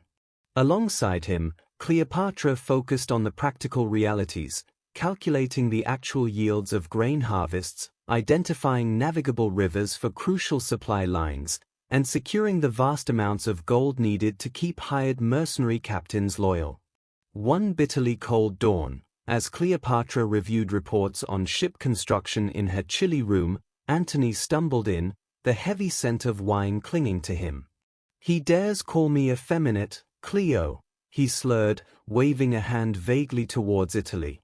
"Octavianus, that pale scholar. While He swayed, gripping a table for support. "I conquered Armenia." Cleopatra guided him firmly to a chair, her hand steady on his arm. "And you will conquer far more, Marcus," she said calmly. "But first, you must conquer this dawn without the weight of a hangover." She handed him a steaming cup of bitter Egyptian herbal tea. "Drink this. Perhaps your famous drinking cup, the Sphinx, should rest more, so your brilliant strategic mind can be fully present." Antony groaned but drank the pungent brew. The simmering tension erupted into crisis with devastating news. Octavian had somehow managed to seize Antony's official will from the sacred care of the Vestal Virgins in Rome. In a calculated masterstroke, Octavian read the document aloud before the Roman Senate. Its contents exploded like a bomb. Antony confirmed Cleopatra's son Caesarion as the true heir of Julius Caesar, bequeathed vast eastern territories to his children with Cleopatra, and expressed a final wish to be buried beside her in Alexandria. Roman outrage was instant, predictable, and devastatingly effective. Even senators who had wavered now hardened their stance firmly against Antony. Antony was consumed by fury. "That sanctimonious boy," he raged, violating the most sacred trusts of Rome. Cleopatra remained outwardly composed, though her knuckles tightened white around her writing stylus. "He plays the game by Roman rules, Marcus," she stated evenly. "Dirty rules, perhaps, but rules they understand. Your mistake was committing such thoughts to parchment where they could be found." In that moment, she saw a flicker of profound betrayal in his eyes, betrayal not only aimed at Octavian, but perhaps also at the painful realization that Rome, the city he still held deep in his heart, had rejected him utterly. That night, standing together overlooking the dark expanse of the Athenian agora, a heavy silence hung between them. The image of the powerful, united couple from the glorious donation ceremony in Alexandria now felt like a scene painted on an ancient, fragile vase. "We fight now," Cleopatra said, her words crisp in the freezing air. "Not merely for Egypt, nor solely for our children's thrones. We fight because he has closed every path back." Antony stared out towards the distant lights of the Piraeus harbor, where the combined might of their fleet lay at anchor. "Then we fight him at sea," he declared, his voice rough but filled with resolve. "Gather every ship, every last vessel. We meet him at Actium." The name hung in the cold air, heavy with fate. The Athenian winter seemed to deepen around them. The scent of damp stone and impending disaster was overwhelming. The memory of the golden thrones under the bright Alexandrian sun felt like a distant dream. The only sound offering a grim kind of comfort was the rhythmic scraping of adzes shaping wood in the shipyards far below, the relentless noise of an empire preparing to stake its very existence on the uncertain turn of the tide. Section 10. The Battle of Actium. The waters of the Ionian Sea off Actium tasted sharply of salt, acrid smoke, and an overwhelming sense of fear. Cleopatra VII stood on the high stern deck of the Antonias, Mark Antony's massive flagship, her hands gripping the sun-warmed cedar railing. It was the morning of September 2nd, in the year 31 BCE. Dawn spread a bloody light across the sky, revealing a terrifying sight. Octavian's formidable fleet, commanded by his brilliantly capable Admiral Agrippa, formed a grim, unbroken crescent across the narrow entrance to the Gulf. Hundreds of agile Roman warships called Liburnians churned the water into froth with their oars, their menacing bronze rams glinting like rows of sharp teeth in the growing light. The combined fleet of Antony and Cleopatra, over 500 ships strong, felt cumbersome and slow by comparison, burdened by high wooden towers and crowded with legionaries trained for boarding enemy vessels, not for swift, darting sea battles. The very air vibrated with the deep thrum of drums setting the relentless rowing pace, the harsh clang of weapons being readied, and the guttural shouts of sailors preparing for combat. Antony, wearing worn legionary armor over his familiar purple tunic, paced the deck with a fierce energy. His usual boisterous confidence was replaced by a grim, focused intensity. He pointed towards the left flank of Agrippa's formation. "See there," he said, his voice tight. "The line is thinner. We punch through that point, Cleo. Break out into open water. Then we regroup, head south." The entire plan relied critically on Cleopatra's squadron, 60 swift Egyptian quinqueremes, renowned for their sleek design and maneuverability. These ships carried the vital war treasury and, most importantly, Cleopatra herself. They represented the escape route, the lifeline for the entire operation. "Stay close behind my battle wing," Antony ordered, gripping her arm firmly. His eyes held hers. "When the gap opens, you go. Straight through. Don't look back." Suddenly, piercing trumpet blasts shattered the tense air. The battle erupted not with a single roar, but with a sickening chorus of crunches and splintering wood as the front lines of ships collided. Agrippa's nimble Liburnians swarmed like angry wasps, darting beneath the high prows of Antony's heavier vessels, shearing off banks of oars with brutal efficiency, and ramming hulls with devastating force. Arrows darkened the sky like a sudden storm. Firepots, clay vessels filled with sticky pitch and oil, arced through the smoky air, splattering onto decks and igniting terrifying blazes. The smell of burning pine timbers, roasting tar, and even singed hair mixed horribly with the ever-present salt spray. Cleopatra watched from the deck of the Antonias, her squadron holding position behind the straining right flank of Antony's main force. Her heart hammered against her ribs as Agrippa's admiral, Lurius, pressed the attack relentlessly. Antony's ships fought with desperate bravery, grappling hooks flying through the air, legionaries locked in fierce combat on decks slick with blood and seawater. But Agrippa's tactics were coldly effective. Avoid the boarding fights Antony's men craved, disable the ships, ram them into submission.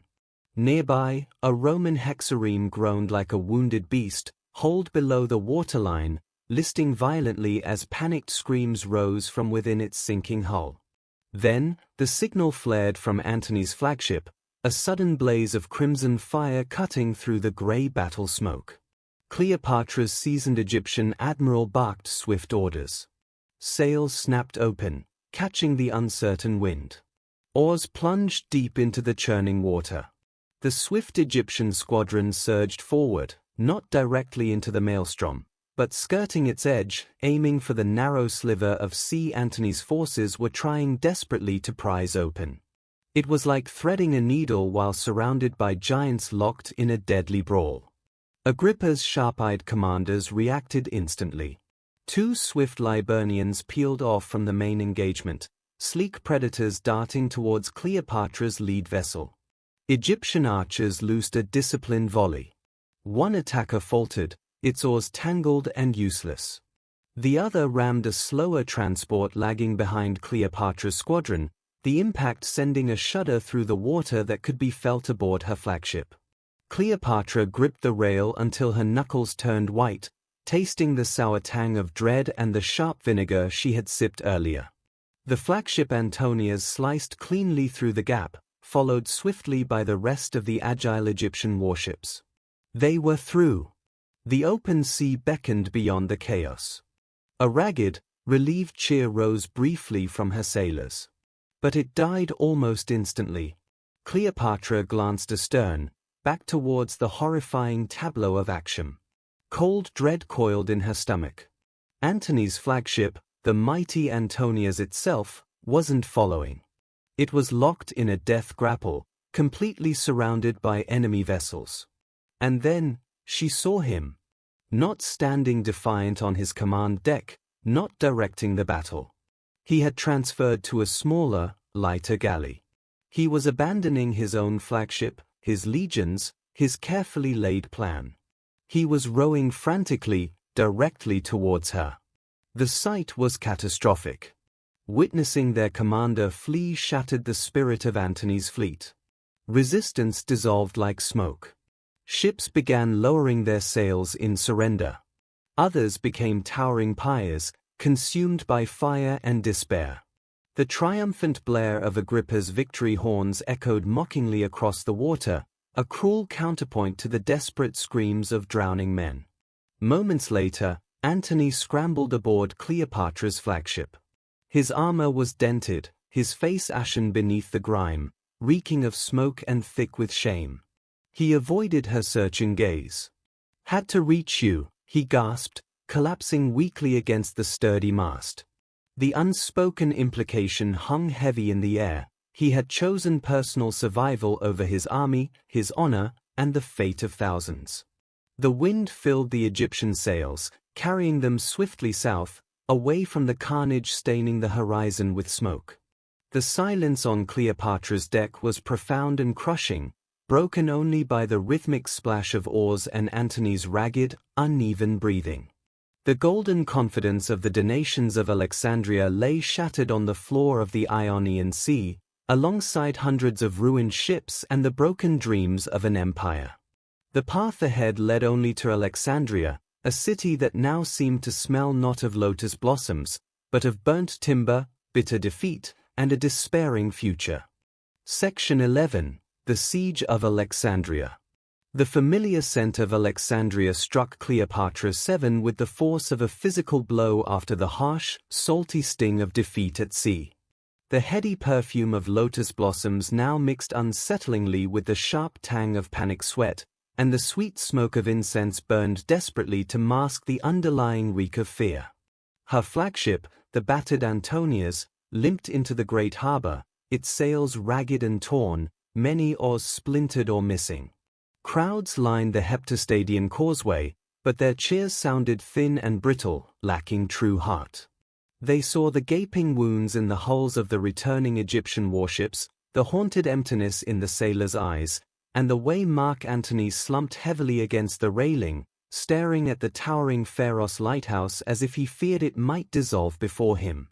After the crushing loss at Actium, Cleopatra immediately set about fortifying Alexandria for a siege, while Antony retreated into a deepening fog of despair and heavy drinking. Cleopatra stepped ashore, her spine deliberately straight, projecting a calm authority the city desperately needed. The palace, once alive with Antony's booming laughter and the joyful shrieks of their young twins, had transformed into a nerve center of grim, focused activity. Architects hurriedly unrolled detailed plans for reinforcing the city's mighty walls. Engineers made urgent calculations, directing the placement of massive catapults being hauled onto the strategic Lochias promontory overlooking the harbor approaches.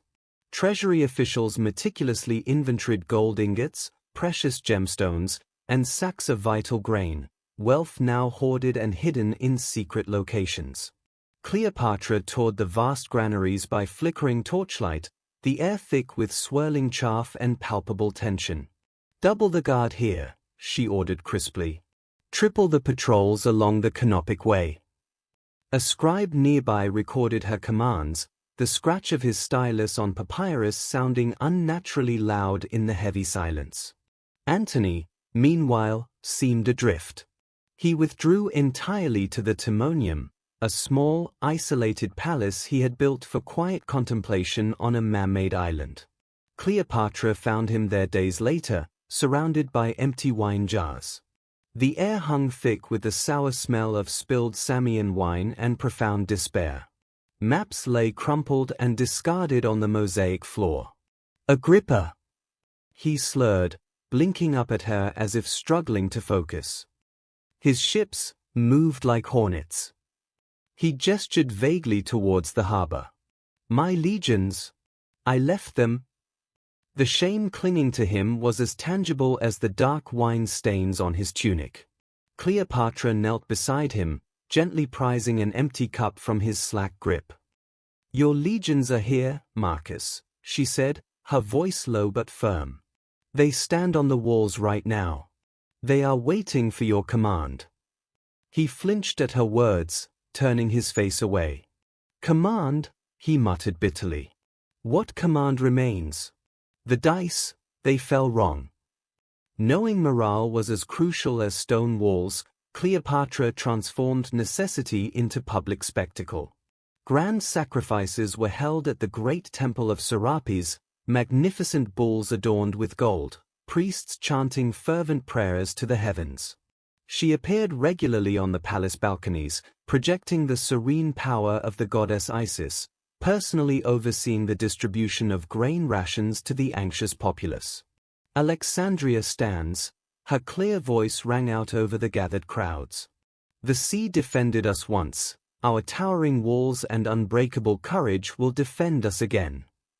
The cheers this time were louder, fueled by a desperate hope and the unwavering strength of her presence. Privately, she oversaw the final preparations of the mausoleum. This was far more than a tomb, it was designed as a final fortress within the city's heart. Built beside the royal palace, its walls were constructed of thick limestone blocks, guarded by a single, massive door of cedar bound with heavy bronze.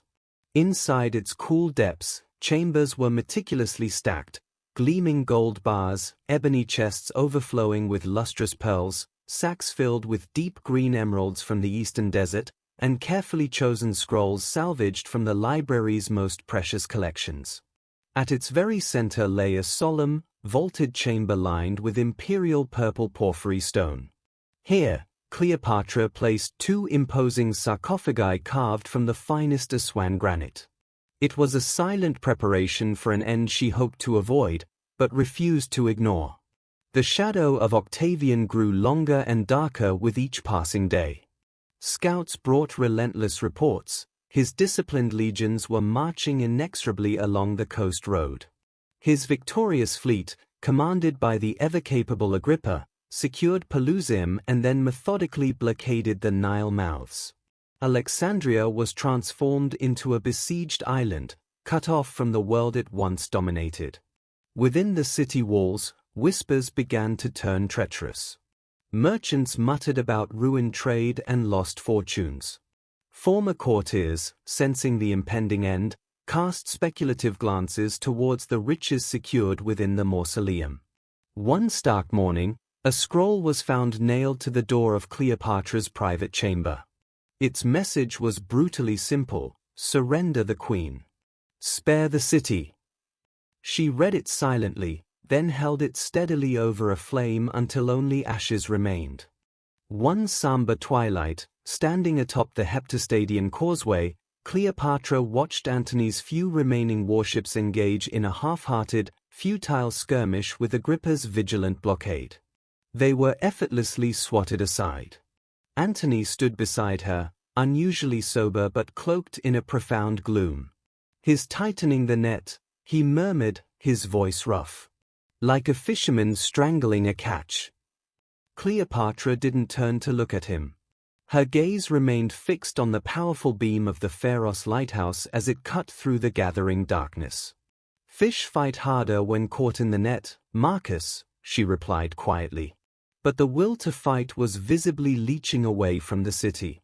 Cleopatra saw it in the slumped shoulders of the guards on the ramparts, in the hushed conversations in the marketplace that stopped abruptly when she approached. The pervasive scent of fear was now mingled with something far worse, a creeping sense of resignation. In one final, defiant gamble, she commissioned a desperate breakout. Several swift galleys, heavily laden with treasure, attempted to slip past the Roman blockade under cover of darkness, aiming for the Red Sea. Perhaps they could reach distant India, perhaps they could raise mercenary armies, perhaps. Agrippa's watchful fleet intercepted them before they could even clear the harbor. The precious gold sank swiftly to the seabed, a glittering, silent funeral pyre marking the death of hope. That night, utterly alone in her chamber, Cleopatra opened a small, smooth alabaster jar. It did not hold poison. Not yet. Inside was a paste of crushed lapis lazuli and pure beeswax, the rich coal of Egypt. By the flickering light of an oil lamp, she carefully applied it, the ancient ritual lining her eyes. The familiar motion brought a fragile sense of calm. The face reflected in the polished bronze mirror was still regal, still fiercely determined, but now framed by the dancing shadows of a city holding its breath, waiting for the inevitable end. The memory of arriving rolled in a carpet to meet Caesar felt like a youthful escapade from another lifetime. The golden spectacle of the donations seemed a shimmering, distant dream. The thunderous crash of action had been the brutal awakening. Alexandria was her final, defiant stage.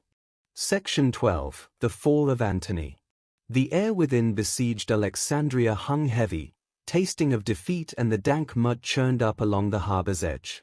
Beyond the mighty walls, the relentless groan of Octavian's siege engines echoed, massive ballistae thudding stones against the sturdy Heptastadian causeway. Inside the palace, however, a different kind of silence screamed, thick with despair and the fading echo of grandeur. Then, Mark Antony emerged.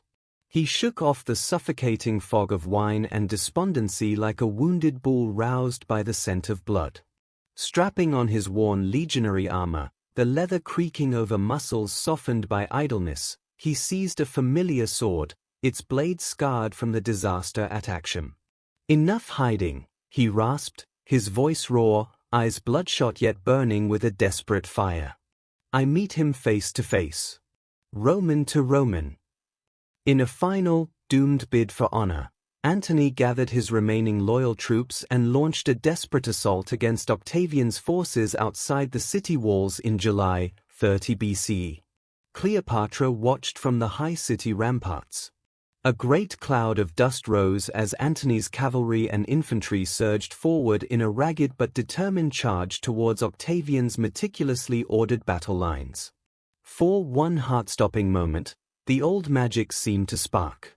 His horsemen slammed into Octavian's flank with ferocious impact, scattering auxiliary troops. A thin, hopeful cheer rippled along the Alexandrians watching from the walls. Antony himself fought like a man possessed, a whirlwind of purple cloak and flashing steel, roaring challenges lost in the din of clashing weapons. He seemed to embody the fierce spirit that had once conquered lands. But Agrippa's cold, tactical brilliance unfolded like a deadly machine. Fresh Roman legionaries, held perfectly in reserve, pivoted with disciplined precision, slamming shut like an iron door around Antony's overextended forces. The tide turned with sickening speed. Cleopatra saw the precise moment hope died. Antony's horse stumbled, throwing him heavily to the ground. He scrambled up, helmet lost, hair plastered with sweat and dust, swinging his sword wildly as Octavian's seasoned veterans closed the ring. His infantry, witnessing the trap snap shut, faltered, then broke. The retreat was a chaotic rout. Men stumbled back towards the city gates, discarding shields in their panic, eyes wide with terror. Antony staggered in among the last survivors, covered in grime, his sword blade notched and battered, his purple cloak hanging in tatters. The heavy gates groaned shut behind them. The silence that fell upon the watching crowd atop the walls was as profound and chilling as a tomb. Antony walked past the silent throng, past the palace guards who averted their eyes, straight towards the isolation of the Timonium. The heavy door slammed shut behind him. The message was unmistakable, utter, crushing defeat. Hours crawled by, the city holding its breath under the weight of despair. Then, catastrophe struck from within, born of panic and misunderstanding. A terrified servant, witnessing the urgent, secretive movements around the fortified mausoleum where Cleopatra was securing treasures and supplies, misinterpreted the activity. He bolted to the Timonium. Bursting in on Antony slumped amidst empty wine jars, the servant gasped out his terrible mistake, the queen. She's ended it. Locked herself in the tomb. It was a lie. Cleopatra was in the palace army, meticulously inspecting arrow stockpiles. But the damage, fueled by the atmosphere of doom and Antony's fragile state, was instantaneous and irrevocable. Antony believed the false report. After action, after this final, humiliating rout, drowning in wine and shame, why wouldn't he? Cleopatra, gone. The words were a death knell. He lurched to his feet, a broken man grasping for one last shred of control. Eros, he commanded his utterly loyal bodyguard, his voice thick with despair. My sword. And your duty. Eros understood the grim, ancient Roman tradition, a servant's duty to grant his master a clean death upon request. His face paled, but his loyalty was absolute. He drew Antony's own sword, and plunged it deep into his own belly, collapsing at his master's feet in a final act of devotion, choosing death over killing the man he served. Antony stared, stunned into momentary sobriety by the horrific act. Eros, even you. This ultimate refusal shattered what little resolve remained. Then I must do it myself, Antony murmured, the words heavy with finality. Fumbling for his own gladius, the short Roman sword, he fell forward onto its point. The pain was immense, immediate, though not instantly fatal. He lay gasping on the cool marble floor of the Timonium, his lifeblood spreading in a dark, relentless pool beneath him.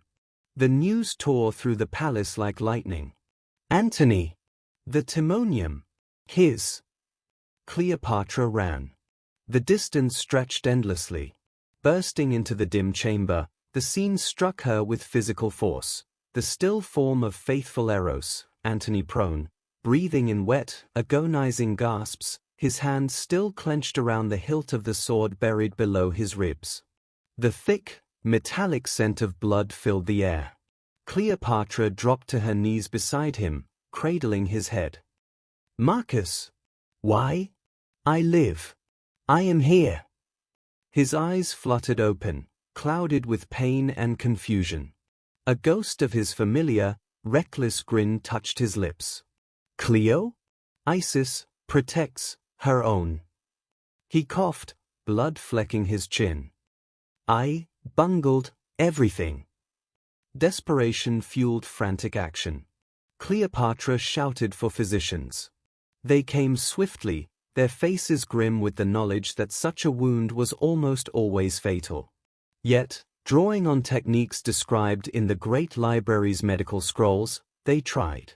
They packed the terrible wound with linen soaked in honey and vinegar, applied direct, unyielding pressure.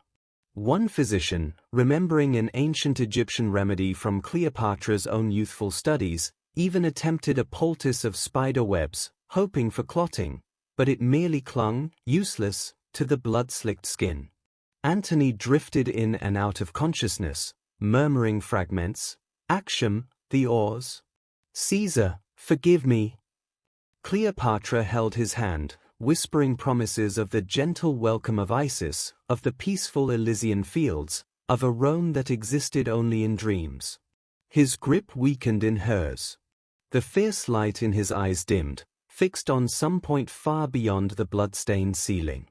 His last breath escaped in a sigh that carried the scent of sour wine and vanished legions. The mighty force that was Mark Antony was still. The silence that settled in the Timonium was profound, deeper than the absence of sound. It was the absence of him, the roaring, vital presence that had shaped her world and the fate of empires for a decade. Cleopatra sat motionless for a long time, his head heavy in her lap, his blood soaking into the fine fabric of her royal robes. Tears did not come immediately. First rose a cold, consuming fury at the panicked servant, at the relentless Octavian, at Antony's devastating despair, at the cruel twist of fate. Finally, she rose, her limbs stiff. Orderlies waited, hesitant and sorrowful. "Take him," she commanded, her voice unnervingly steady, devoid of tremor. "To the mausoleum. Prepare both chambers." She looked down at her hands, stained crimson with Antony's blood. His final, desperate act was more than suicide. It felt like the ultimate abandonment. First his legions at Actium, now her. The memory of arriving rolled in a carpet to meet Caesar felt like a tale from another lifetime. The golden spectacle of the donations of Alexandria seemed a shimmering, impossible dream. This stark reality, the warm blood drying on her skin, this was the unforgiving end of the story. Section 13: Cleopatra's final audience. The air in the audience chamber hung heavy with the scent of crushed myrrh and raw, unspoken tension. The dark, stiffened stain of Antony's blood still marked the hem of Cleopatra VII's robe, a silent, accusing reminder of recent tragedy. Yet her hands, scrubbed clean until they stung, now rested calmly in her lap as she arranged herself upon the ivory throne. Her spine was rigid, her face a mask of ice-cool composure, betraying none of the turmoil within. Outside, the rhythmic tramp of legionary boots echoed through the grand canopic way, growing louder, more insistent. He had arrived. Octavian. The scent drifting in with his entourage wasn't the familiar sweat of soldiers or the heady aroma of ambition. It was something colder, drier, the calculated efficiency of Roman power, smelling faintly of dust and bureaucracy. The heavy doors swung open without ceremony. No fanfare announced his entry, only the efficient, metallic click of hobnailed sandals on polished marble. Octavian entered, flanked by his steadfast general Agrippa and his cultured advisor Maecenas. He was shorter than Cleopatra had imagined, almost slight in his simple field commander's unadorned tunic, a stark contrast to the opulent surroundings. But his eyes, gray, flat, and utterly devoid of warmth, like chips of river ice, swept the room with detached scrutiny. They took in the gilded columns, the symbols of pharaonic power, and finally, the queen herself, with the impersonal assessment of an accountant reviewing a ledger. There was no flicker of awe, desire, or even animosity. Only calculation. Queen Cleopatra, he stated, his voice neutral, clipped. No royal title acknowledged her sovereignty, no pleasantries offered. Agrippa shifted subtly nearby, his hand resting near the hilt of his dagger. Maecenas watched her with a veil of intellectual curiosity. Imperator, Cleopatra replied, the title smooth and steady as Nile silt. She gestured towards a deliberately lower chair placed opposite her throne. Welcome to Alexandria. The sheer absurdity of the courtesy hung thickly in the incense-laden air. Octavian sat, his posture rigidly upright. Your city is under my control, he declared, stating facts devoid of boastfulness. Your fleet is burned or captured. Your armies have surrendered or scattered. Further resistance is futile. He paused, letting the weight of his words settle. And costly for your people. The threat was clear, wrapped in cold pragmatism. Cleopatra leaned forward slightly, allowing the light to catch the luminous pearls at her throat. Futility is relative, Imperator, she countered, her voice low and measured. Egypt endures. Its wealth, she gestured vaguely towards the palace steps where her treasure lay secured within the mausoleum. Its grain, its loyalty to its pharaoh, these remain assets Rome could harness. With the right stewardship. She paused, choosing her next words carefully. My son, Ptolemy Caesarion, carries the blood of Gaius Julius Caesar. His claim holds legitimacy. Octavian cut her off, his voice still flat but a faint muscle tightening in his jaw. The boy Ptolemy is a bastard. Caesar acknowledged no son in Rome. The denial was absolute, striking at the core of her hope. Undeterred, Cleopatra shifted her approach. A note of maternal pleading softened her tone. My other children, Imperator. Alexander Aelios, Cleopatra Selene, Ptolemy Philadelphus. They are innocents. Antony's blood, yes, but young. Grant them safety. Exile, perhaps. For a fleeting moment, a sliver of vulnerability surfaced, a mother's raw fear laid bare. He considered this, steepling his fingers before him. Their disposition, he said carefully, will be determined by the Senate and people of Rome. After your formal submission. The unspoken word hung heavy in the chamber, hostages. Desperation, cold and sharp, began to claw at Cleopatra's composure. She mentioned the vast treasures secured within her mausoleum, the gleaming gold bars, the deep green emeralds from the eastern desert, the irreplaceable scrolls salvaged from the great library. A gesture of goodwill, she offered, clinging to a final thread. To spare Alexandria further suffering. Octavian's gaze sharpened momentarily, genuine interest flickering at the mention of such wealth. But it vanished as swiftly as it appeared. All assets of the defeated become property of Rome, he stated, his voice devoid of compromise. Your gesture is merely compliance.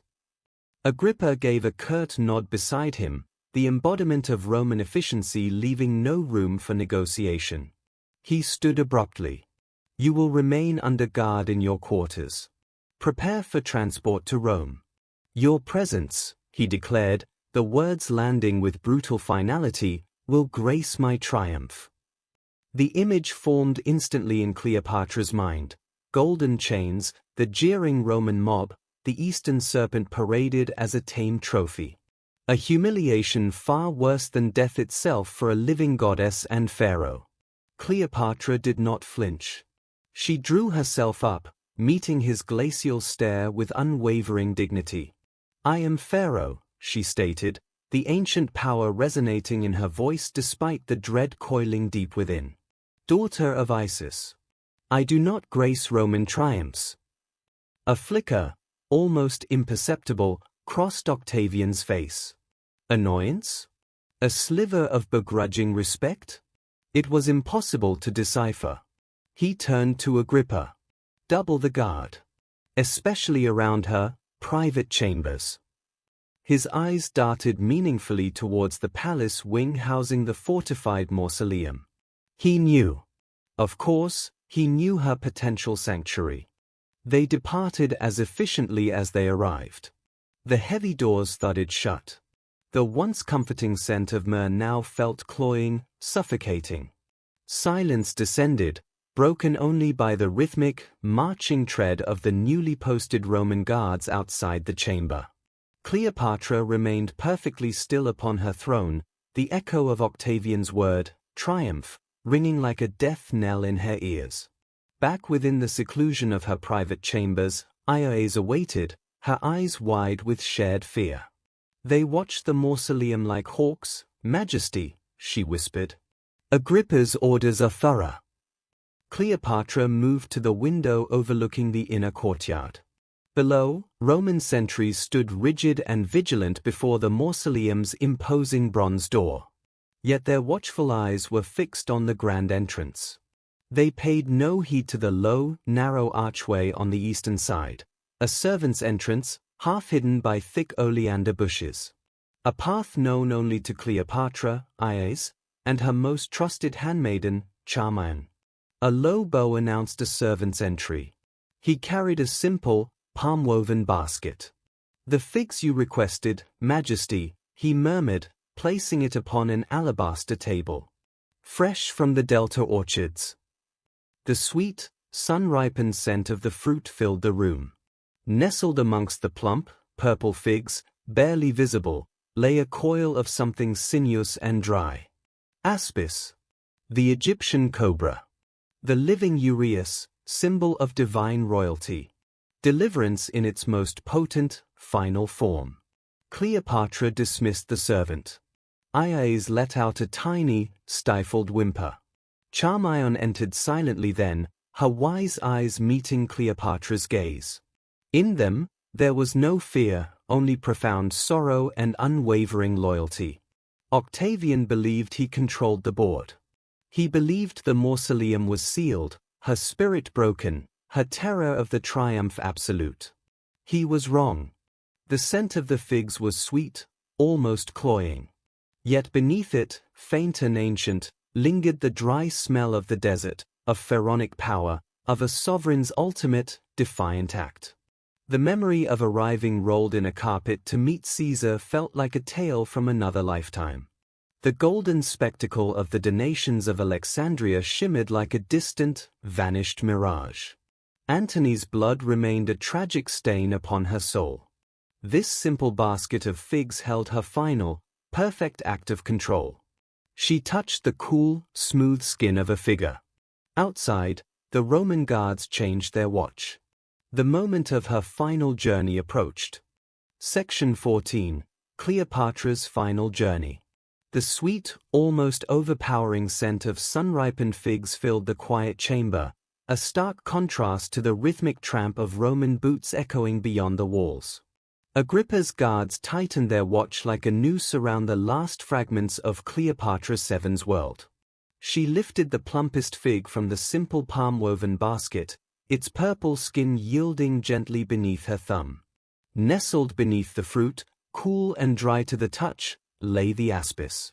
This was no monstrous serpent of arena tales, but a creature of lethal elegance, perhaps 2 cubits long, its scales the color of sun-baked desert sand, its obsidian eyes holding ancient knowledge.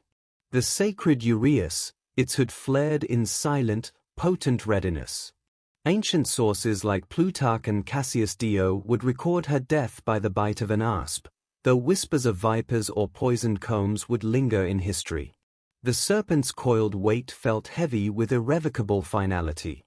As, her hands trembling slightly, stifled a quiet sob as she laid out Cleopatra's chosen garments, not the shimmering state robes of a queen, but pure, unadorned white linen. The ritual vestments of Isis.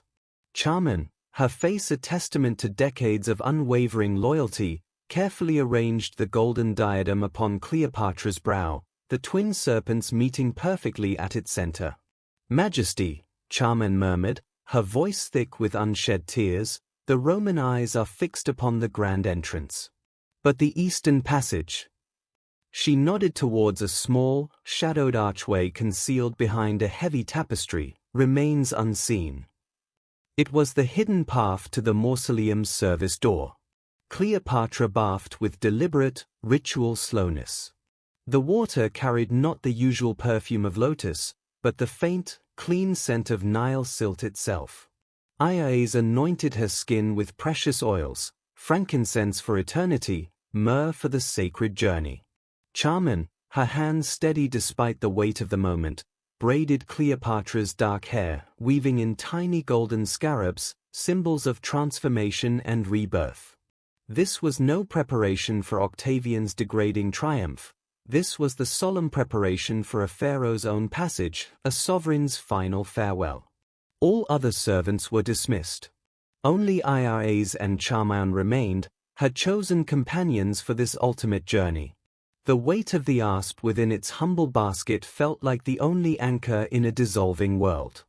Cleopatra took a pottery shard. There was no time for papyrus and a sharp stylus.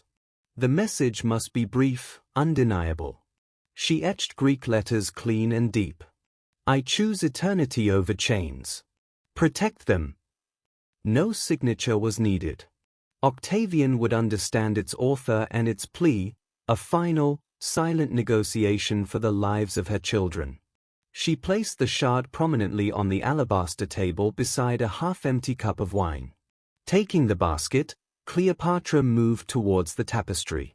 Isis drew it aside, revealing the narrow, dark corridor beyond, smelling of ancient dust and cool stone. Charmant led the way, her small oil lamp casting dancing shadows on the rough walls. They passed storerooms stacked with long-forgotten tribute, the air growing cooler with each step. Finally, they reached a small, unadorned door of weathered cedar. Charmant pushed it open. The inner chamber of the mausoleum stole Cleopatra's breath. Flickering torchlight danced across walls of deep, imperial porphyry. Mountains of gold ingots gleamed with a subdued fire. Ebony chests overflowed, spilling rivers of emeralds and pearls onto the polished floor like frozen tears. The air hung rich with the mingled scents of cedar wood, rare resins, and cold stone. And there, in the heart of this opulent fortress of silence, stood two massive sarcophagi of flawless Aswan granite. Antony's rested within one, sealed for eternity. Hers stood open, its interior lined with soft, pristine silk, waiting. Cleopatra walked slowly to her sarcophagus, her fingers tracing the cool, smooth rim of the stone. It felt unexpectedly comforting. She turned to Isis and Charmant. Their faces were pale, etched with profound grief, yet utterly resolute. "You know your duty," Cleopatra said softly, her voice steady in the vast stillness. Their task was not to share her fate, but to ensure the world witnessed the dignity of her choice, to deny Octavian any narrative of cowardice or capture. She settled onto the silk lining, arranging the folds of her white robe with care. The basket rested beside her. She lifted the asp. It felt surprisingly calm, almost lethargic in the cool chamber air. She brought it to the bare skin of her upper arm, just below the shoulder, a place concealed from the golden chains of a Roman triumph. "Now," she whispered. The word hung softly, perhaps addressed to the serpent, perhaps to the goddess whose form she wore. There was a sharp, swift pressure, less piercing than the memory of Antony's sword wound, less terrifying than the burning decks of Actium. A sensation like a hot pinprick, swiftly followed by a spreading numbness. Cleopatra leaned back against the silk, the cool granite solid against her. The asp, its duty done, slid free and vanished into the protective shadows near the piled gold. Aias and Charmian knelt beside the open sarcophagus. Cleopatra felt the venom's effect, a velvet darkness beginning to cloud her senses. Her limbs grew heavy, weighted with an increasing peace. The torchlight softened, blurring the harsh gleam of gold and porphyry into gentle halos. She saw not the treasures surrounding her, but visions of her children, Caesarion's solemn, intelligent gaze, Alexander Aelio's in joyful pursuit of palace cats, Cleopatra Selene's laughter bright as moonlight, little Ptolemy Philadelphus clutching his favorite rattle. Protect them, her fading consciousness whispered, a final plea to Isis, to the fates, to the cold Roman now ascending the palace stairs. The last scent she perceived was not the sweetness of figs, nor the richness of gold and myrrh. It was the clean, dry breath of the desert wind. The rhythmic thud of Roman boots faded entirely, replaced by softer sounds, the gentle rustle of Aias smoothing her linen robe, Charmian's low, ancient chant invoking the protection of Isis. The light dimmed, becoming a distant, comforting glow. The immense weight of rule, of love, of loss, began to lift. In the gathering quiet, a profound stillness settled. The torchlight flickered like a lone, watchful star. The distant hum of a listener's fan, far removed from this sacred chamber, seemed to merge with Charmian's fading chant, a timeless lullaby welcoming a daughter of Egypt into eternity. The asp's sacred work was complete. Section 15. The Mausoleum's Final Chapter. The sacred stillness of the mausoleum shattered. Gone was the lingering scent of desert wind and the faint, sweet aroma of sacred oils. Now, the cold air smelled sharply of polished marble, ancient cedar resin, and the harsh, metallic tang of Roman iron. The rhythmic scrape of heavy hobnailed boots echoed harshly on the porphyry floor, a brutal intrusion upon the silence left by Charmian's final, fading chant. Harsh torchlight, carried by stern legionaries, flooded the inner chamber, its unforgiving glare bouncing off the mountains of gold ingots and illuminating the scene like a stark tableau arranged for conquerors, not mourners. Seen through Octavian's cold, grey eyes, this was no longer a pharaoh's sanctuary for eternity. It was a captured stronghold, a vault of plundered riches. Agrippa stood rigidly at his shoulder, his face an impassive mask, his hand resting lightly on the hilt of his gladius. Legionaries fanned out, their disciplined formation momentarily broken by involuntary gasps of greed and awe as they beheld the staggering wealth piled high, gleaming gold, rivers of emeralds, chests overflowing with pearls. The sheer scale of the treasure momentarily overwhelmed even Roman discipline. Octavian's gaze swept the chamber with icy efficiency, taking in the sealed sarcophagus of Mark Antony, the towering heaps of precious metals and stones, before finally locking onto Cleopatra VII. She lay within her open sarcophagus, robed in pure, unadorned white linen, the twin golden serpents of her diadem resting perfectly upon her brow. Her face was unnervingly serene, almost luminous in the flickering torchlight. There was no trace of pain, no grimace of struggle, only the profound peace of Isis in eternal repose. At her side, Aias lay slumped, her breathing shallow and labored.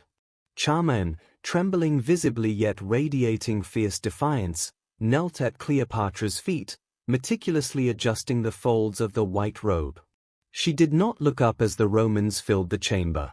Octavian had intended Cleopatra as the crowning spectacle of his Roman triumph, the ultimate symbol of his victory. Her death, here in this defiant sanctuary, robbed him of that supreme prize, forcing an immediate and unwelcome rewrite of his triumphant narrative. "Majesty!" Charmian's voice was a dry whisper, directed solely at the still form before her. "Almost finished." Her fingers smoothed an invisible wrinkle in the linen. Then, as if the final thread of her duty had been severed, her body swayed. Agrippa took an instinctive step forward, but Charmian crumpled silently beside Iais. Two loyal handmaidens, their unwavering service complete, joined their queen in the quiet embrace of death. Historians would later ponder whether they succumbed to traces of the venom, carried hidden poison, or simply willed their spirits to follow hers. Octavian stared, his usual mask of composed detachment cracking for one fleeting, unguarded instant. Was it disbelief? Frustration? Or something akin to a grudging, thwarted reverence? His eyes darted towards the alabaster table near the entrance, drawn to the shard of pottery etched with Cleopatra's final, unmistakable message, "I choose eternity over chains. Protect them." He picked it up, his knuckles tightening until they turned white. Agrippa cleared his throat, the sound jarringly loud in the heavy silence. A physician was brusquely shoved forward by a legionary. The man knelt, his movements hesitant. He pressed fingers against Iai's neck, then Charmian's. He examined Cleopatra's bare upper arm, finding the two tiny, precise puncture marks beneath the shoulder. He sniffed cautiously near the discarded fig basket, its sweet scent now mingling with the chamber's cold air. "Cobra venom, imperator," the physician muttered, avoiding looking directly at the serene queen. "Swift. Painless. The queen chose her own path." Octavian turned sharply away, his jaw clenched tight. He barked orders, his voice regaining its icy control, though his gaze kept returning to Cleopatra's peaceful face. "Secure the treasure. Itemize everything. Guards stationed on the sarcophagi immediately." His eyes swept the chamber once more, the reflected torchlight dancing coldly in the mountains of gold. "And find that serpent." The infamous asp, however, had vanished. Frantic searches by unnerved soldiers yielded nothing. Some whispered it had slithered back into the basket. Others, awed, claimed it dissolved into divine mist. Octavian, ever pragmatic, likely favored the simpler explanation for his official reports. He strode towards the exit, Agrippa falling into step beside him. At the threshold, he paused, glancing back one final time. The scene was seared into his memory, the serene pharaoh resting in her stone bed, bathed in an impossible dignity, flanked by her devoted women who had chosen to share her fate, surrounded by the plundered symbols of her kingdom's wealth. It unnerved him profoundly, more than any battlefield carnage. He muttered to Agrippa, his voice low enough only for his general to hear, "They died well. Too well." Outside the mausoleum, a pale Alexandrian dawn was breaking, washing the sky in muted colors. The city waited in terrified silence. Octavian emerged, blinking in the gray light. He drew himself up, projecting cold authority for the assembled Roman officers and the cowering city elders gathered nearby. "The Queen, Cleopatra," he declared, his voice crisp and carrying, designed for dispatches to the Senate, overcome by guilt for her crimes and fear of facing Roman justice, took her own life by the bite of a venomous serpent. His words were clinical, dismissive. A coward's end, fitting for one who seduced a Roman hero and sought to destroy the Republic. But the image persisted, the serene queen, the loyal handmaidens, the conscious, dignified choice. It whispered through the ranks of the legionaries. It unsettled the usually pragmatic Agrippa. It haunted Octavian himself as he issued his next command.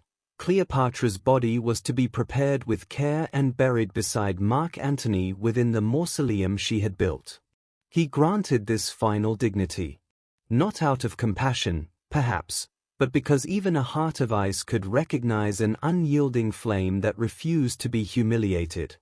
The vast treasure was methodically hauled away, destined to fill Rome's coffers. Scrolls salvaged from the Great Library, those not deemed immediately useful by the conquerors, were left scattered or fed to legionary campfires as kindling. Cleopatra's children, Ptolemy Caesarion, Alexander Aelios, Cleopatra Selene, and Ptolemy Philadelphus, were gathered under heavy guard. Their lives, like the legacy of their mother and her vanquished kingdom, were now possessions of Rome. As the immense bronze doors of the mausoleum groaned shut for the final time, sealing the tombs within, the lingering ghost of figs and desert wind was irrevocably replaced by the smells of dust, sweat, and the cold, metallic scent of conquest. An era had ended. Yet the final, indelible image, the Queen of Kings choosing her own eternity with unmatched grace, refused to be erased by Octavian's official narrative. He could dictate the words of history, but he could not control the enduring power of her final, sovereign act. Section 16. The Last Heir. The air in Octavian's commandeered Alexandrian office hung heavy with the sense of stale soldier sweat, ancient papyrus dust, and a simmering, unspoken fury. Cleopatra's serene defiance in death, choosing her own eternity over the humiliation of his Roman triumph, remained an invisible thorn, pricking at his carefully constructed composure. Outside, the conquered city existed in a state of watchful tension, the usual vibrant hum of Alexandria replaced by the barked orders of centurions and the rhythmic, jarring clang of hammers chipping away at Ptolemaic monuments. Yet one unresolved problem gnawed persistently at Octavian's icy resolve: Caesarion. Ptolemy 15 Caesarion. The living, breathing shadow of Julius Caesar, the teenager whose very existence threatened Octavian's claim as Caesar's sole, legitimate heir. Historical records confirm that Octavian ordered the young prince's execution shortly after Cleopatra's death, eliminating the last direct challenge to his authority. 13. We see Octavian hunched over a campaign map spread across a sturdy table, but his stylus taps with impatient rhythm not on strategic locations, but near the winding path of the Nile Delta. His mind is far from troop deployments. A grizzled centurion named Rhianus entered, saluting sharply. "Imperator," he reported, his voice gravelly. Scouts confirmed the boy fled south with his tutor, Rhodan. Last sight, as cold and lethal as a drawn blade, betray Caesarion, or share his inevitable, grim fate. The historical record remains unclear whether Rhodan was swayed by Roman gold or Roman threats. 3 days later, Rhodan shuffled into the presence of power, sweat beading on his brow, eyes darting nervously. Behind him stood a small, travel-stained figure. Caesarion. He stood before Octavian, his chin raised in a gesture of defiance inherited from his mother, though his eyes, large and dark like Cleopatra's, betrayed the fear beneath. He was taller now, nearly a man, bearing the unmistakable features of his father, Julius Caesar, particularly in the line of his nose. He wore simple, dusty linen, stripped of royal insignia. The resemblance to the murdered dictator was painfully sharp, a visual challenge Octavian could not ignore. Octavian studied him with that unnerving, emotionless scrutiny. "Ptolemy Caesar," he stated, using the formal name, deliberately stripping away the divine title of Pharaoh and the affectionate Caesarion. "Your mother chose, poorly." "She chose freedom," Caesarion retorted, his voice cracking slightly despite his effort to steady it. "She chose death," Octavian corrected, his tone flat, final. "Leaving you, profoundly inconvenient." He leaned forward slightly, the movement minimal yet charged with menace. "Rome has no capacity for two sons of Caesar. Especially when one is." He paused, the word hanging like a verdict, spurious. The decision, history suggests, was instantaneous. Octavian gave a minute, almost imperceptible nod to Centurion Rhianus.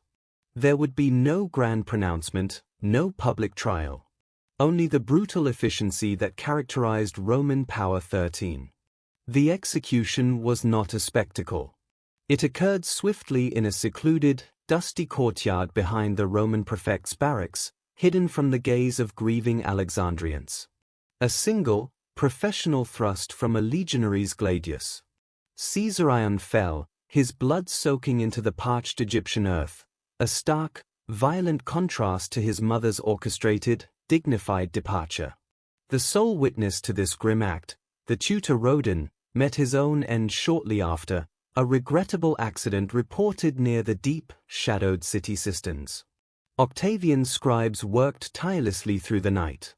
Official dispatches, crisp and authoritative, winged their way to Rome. Ptolemy Caesar, falsely styled Caesaron, was apprehended while attempting flight to incite barbarian hordes against the Republic. Justice has been swiftly administered. The narrative crafted was clean, decisive, and unmistakably Roman. The messy, human tragedy, a teenage heir betrayed and murdered solely for his lineage, was buried deep beneath layers of official prose designed for public consumption. 25. The systematic purge of the Ptolemaic legacy intensified across Alexandria. Grand statues of Cleopatra and Mark Antony were toppled from their plinths, dragged through the streets by teams of straining mules, and smashed into fragments. These marble shards, once depicting gods and queens, would find new, ignoble life as filler in Roman bathhouses or pavement stones. Frescoes celebrating Ptolemaic victories were hastily whitewashed. Within the hallowed halls of the Great Library, scrolls extolling the achievements of the Macedonian dynasty vanished from shelves, replaced by drier Roman annals and philosophical treatises approved by Octavian's regime. The very air thickened with the choking scent of plaster dust and the relentless, methodical cleansing of memory. 5. One day, perhaps seeking a moment of quiet amidst the orchestrated chaos, Octavian walked through the now silent palace gardens. He paused near a shaded alcove where Cleopatra might once have reclined, perhaps the very spot where she conceived the audacious plan to arrive before Caesar rolled within a carpet. His eye caught a single, late-blooming lotus flower, its petals still improbably vibrant against the backdrop of occupation. Reaching down, he plucked it, crushing the delicate bloom absently in his fist. For a fleeting moment, the flower's sweet, heady fragrance overwhelmed the pervasive dust, a tiny, futile assertion of beauty and defiance. The scent clung stubbornly to his fingers, a ghostly reminder of the queen who had orchestrated her own exit, forever denying him the ultimate trophy. The era of crocodile-sunscreen and gilded Ptolemaic barges was reduced to ashes. The grand territorial promises of the donations of Alexandria were erased from the map. The child kings were either dead or destined to become mere ornaments in a Roman triumph. Only Octavian's Rome remained ascendant, its foundations laid with iron, marble, and the freshly inked words of a carefully controlled narrative. It sent a blend of conquest and freshly printed propaganda. 57. Section 17. Cleopatra Selene, From Captive to Queen. The chill of the Mediterranean voyage seeped deep into Cleopatra Selene's bones, a stark, unwelcome contrast to the memory of Alexandria's sun-warmed stones fading on the distant horizon. At 11 years old, she clutched her twin brother Alexander Aelios's hand with such fierce intensity that her knuckles shone white. Below deck, the frightened whimpers of their little brother, Ptolemy Philadelphus, were swallowed by the relentless, rhythmic groan of the Roman galley's heavy oars and the creak of straining timbers. They were no longer Pharaoh's cherished children, raised amidst palace splendor. They were captives now, living spoils of war, carefully packaged for display in the victor's capital. Cleopatra's surviving children were taken to Rome, destined to be paraded in Octavian's triumph before being absorbed into his household. The comforting scents of lotus incense and palace cedar were gone, replaced by the harsh tang of ship's tar, briny sea spray, and the stale sweat of Roman legionaries. Days blurred into an indistinguishable passage of grey waves and monotonous horizons. The meals were tasteless bowls of pulse, boiled grain mush, a far cry from the delicacies of the Alexandrian court. Roman guards watched them with bored indifference, their eyes occasionally lingering on the single golden torque Octavian had permitted Selene to keep, a small, mocking reminder of a vanished royal status. Alexander Aelios spent hours staring silently out at the endless sea, withdrawing further into himself since witnessing Roman soldiers topple statues of their father, Mark Antony, in Alexandria streets. Little Philadelphus cried often, for his mother, for his Egyptian nurse, for the sweet figs of home. Selene would hush him gently, humming an old Egyptian lullaby that her mother's loyal handmaiden, Charmer, had taught her. The familiar melody felt thin and fragile against the vast, uncaring expanse of the sea. Eventually, the imposing silhouette of Rome appeared.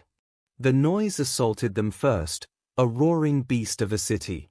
Chariots thundered over cobblestones, street hawkers shrieked their wares, and the combined voices of 1,000,000 people crashed over them like relentless waves. Marched ashore at the bustling port of Ostia, the children blinked in the harsh Italian sunlight. Crowds lined the route into the city, jostling and pointing, their faces a blur of crude curiosity, fleeting pity, and cruel amusement. Shouts pierced the air, "Look! The Egyptian whelps! See the serpent's brood! That one's got Antony's nose!" The triumph procession itself was a waking nightmare. Jostled along in an open cart, they were mere exhibits in Octavian's grotesque victory parade.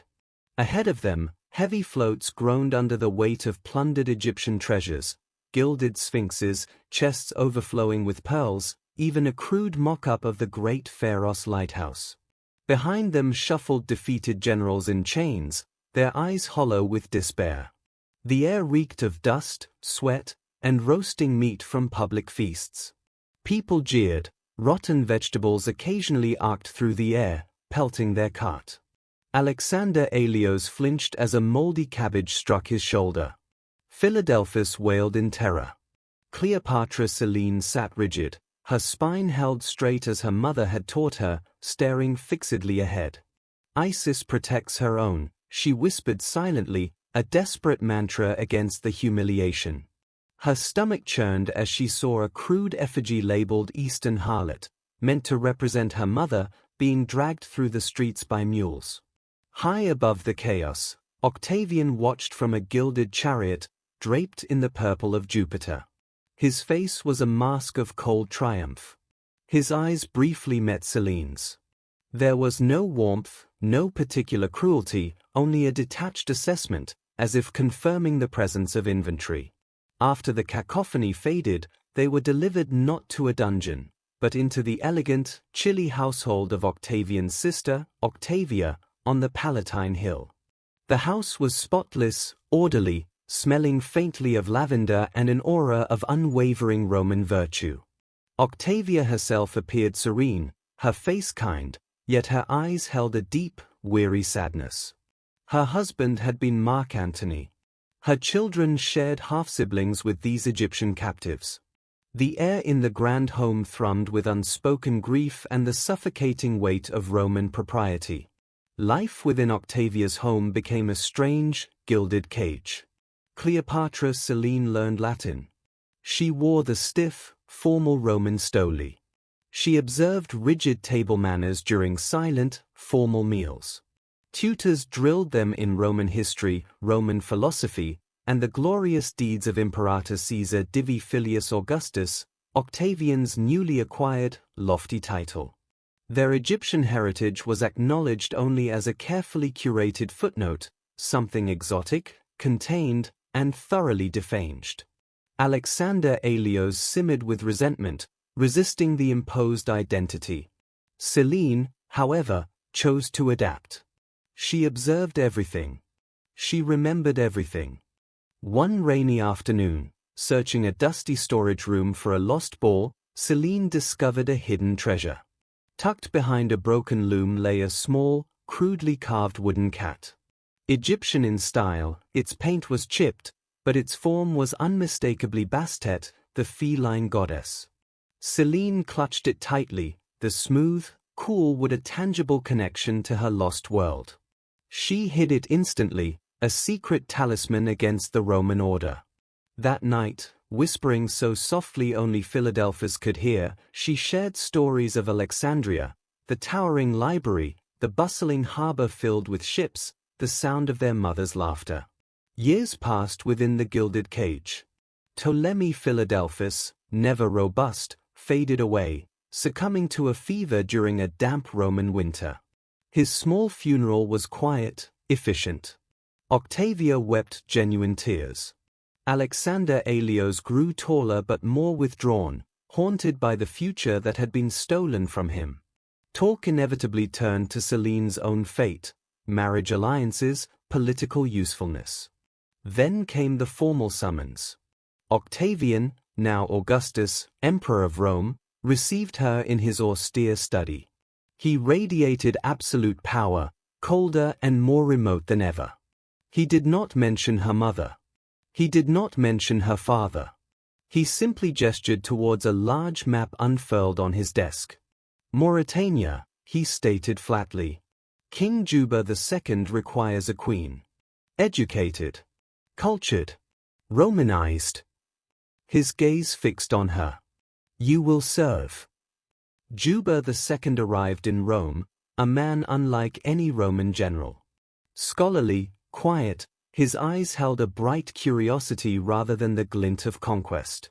He spoke fluent Greek, collected rare manuscripts with genuine passion, and seemed deeply interested in the wider world beyond Rome's legions. Within Selene, fragile and unexpected, a flicker of hope ignited. Alexander Aelios watched his sister prepare for this exile marriage, his eyes shadowed with complex emotions. Don't forget who you are, Selene, he whispered fiercely as they parted. As the ship carried Cleopatra Selene south towards her unexpected kingdom, she stood at the rail, watching the sprawling mass of Rome shrink into a distant smudge of marble and power. Her fingers closed around the hidden Bastet figurine in her pouch. Memories washed over her, the stench of rotten vegetables in the Triumph, the scent of lavender in Octavia's house, the sound of Philadelphus's laughter, the fierce intensity in Alexander's final whisper. She was Cleopatra Selene, daughter of Isis and Mars, prisoner of Rome, pupil of Octavia, and now, queen of Mauritania. The scent of the open sea mingled with something new on the wind, the dry breath of the desert, the scent of possibility, and the faint, stubborn, enduring echo of the Nile.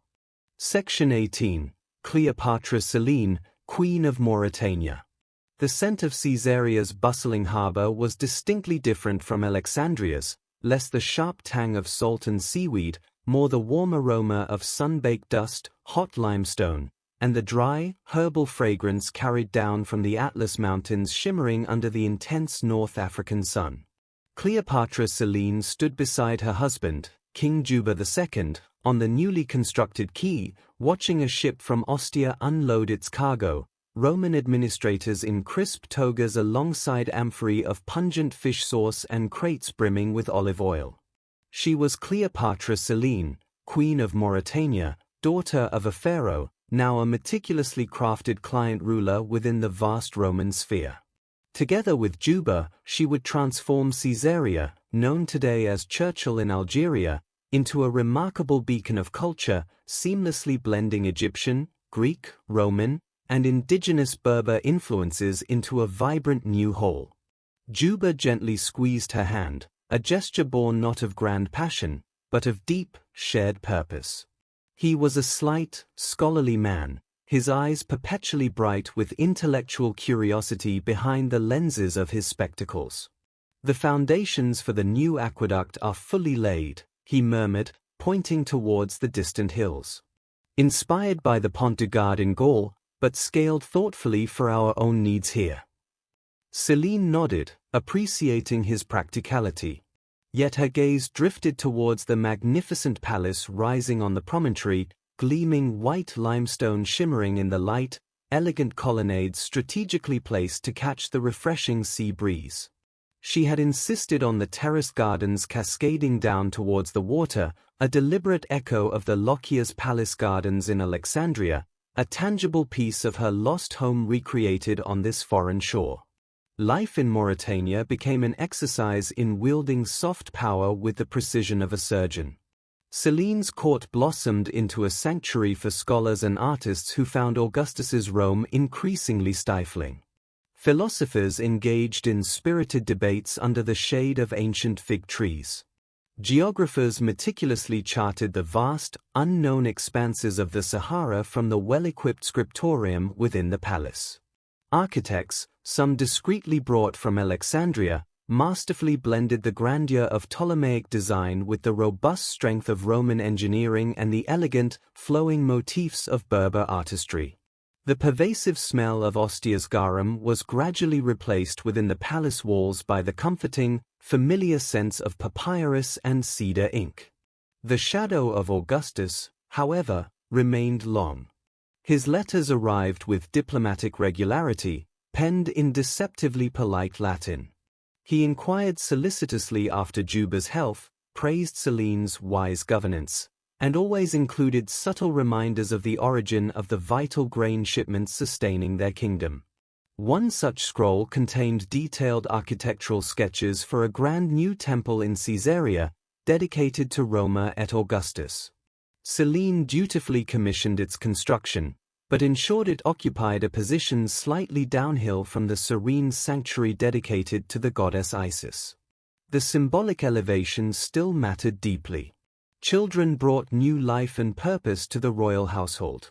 First came a son, named Ptolemy, a quiet, deliberate act of remembrance for her lost brother. Then, a daughter, Drusilla. Their nursery became a lively place filled with the mingling sounds of Latin, Greek, and the Tamazight Berber phrases spoken by their nurses. Selene sang them the same soothing Egyptian lullabies that Charmian had once sung to her. Juba, ever the scholar, would point out the moon to young Ptolemy during clear nights, gently reminding him of his mother's celestial namesake. One particularly stifling afternoon, a deeply familiar scent cut through the dry desert heat, Kai-Fi incense, the sacred blend of ancient Egypt. Selene followed its fragrant trail to a secluded, private courtyard. There, an elderly Egyptian priest, whom she had discreetly brought from Alexandria years before, tended a small, exquisite shrine. It honored not just Isis, nor only Serapis, but a triad, Isis, Serapis, and a stylized, graceful figure unmistakably resembling her mother, Cleopatra VII, simply inscribed Thea Philopater, goddess, father-loving. Tears welled in Selene's eyes. Maintaining this shrine was dangerous, a potential affront to Rome. Yet, for her soul, it was utterly necessary. News from Rome continued to filter in. Augustus consolidated his power relentlessly, declaring himself Pontifex Maximus. His wife, Livia, wove her own intricate political webs. Most painfully, dispatches concerning her twin brother, Alexander Aelios, ceased entirely. He vanished from the imperial record, his fate swallowed by silence. The fragile hope Selene had nurtured, perhaps of a distant alliance, a flicker of restoration, finally extinguished. Mauritania was not Egypt. It could never be. But it was her sanctuary, her carefully managed stage, her cage with a breathtaking view of the sea and the promise of a legacy she could shape. As dusk settled over Caesarea, Cleopatra Selene stood on the wide palace terrace beside Juba. Below them, the young capital began to glow, lanterns reflecting softly on new marble facades, the rhythmic beat of distant Berber drums weaving surprisingly harmoniously with the delicate notes of a Greek lyre drifting from a scholar's window. The intoxicating scent of night-blooming jasmine mingled with the crisp desert air. Selene's fingers brushed the hidden wooden Bastet figurine in her pocket, its surface warm from her touch. She was Cleopatra Selene. She had built a reflection of Alexandria's spirit on distant African shores. She had safeguarded the precious embers of a vanquished dynasty. She had ensured her mother's memory endured, etched in stone, preserved on scrolls, and honored in the rising smoke of secret incense. The era of crocodile-sunscreen was ancient history. The grand territorial dreams of the donations of Alexandria served only as a stark lesson. Yet here, standing under the luminous Mauritanian moon, the scent of possibility, fragile, uniquely fragrant, and fiercely, defiantly guarded, remained a constant on the warm North African breeze.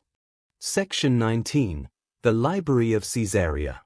The air within Caesarea's bustling scriptorium hung thick with the evocative scents of cedar oil, ancient papyrus dust, and the palpable electricity of rediscovery.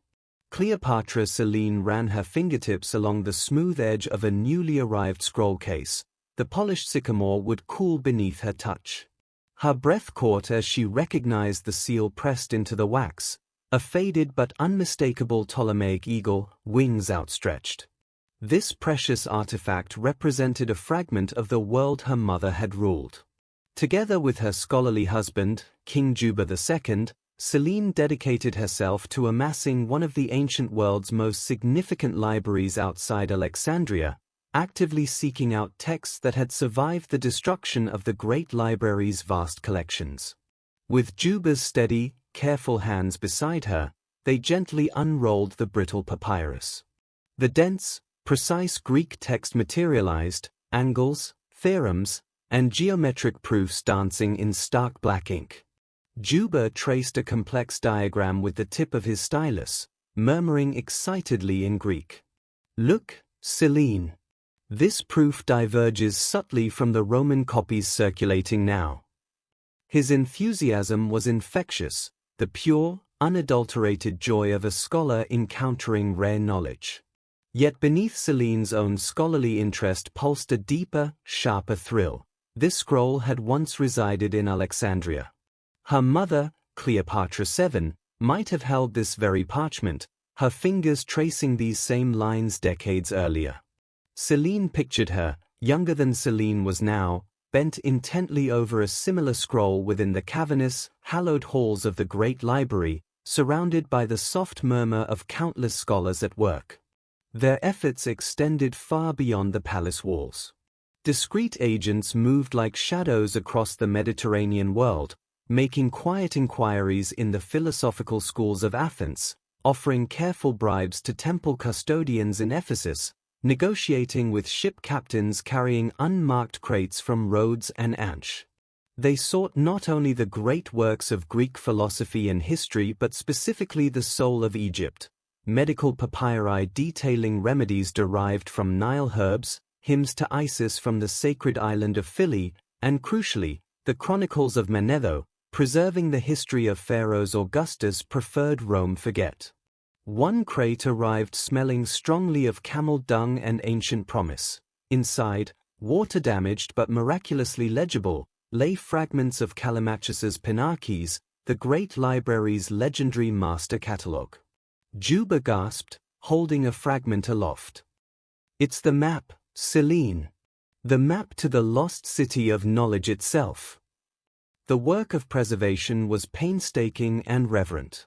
Scribes fluent in Demotic Egyptian, Greek, and Latin hunched over specially lit tables, meticulously copying fragile originals onto fresh, durable papyrus.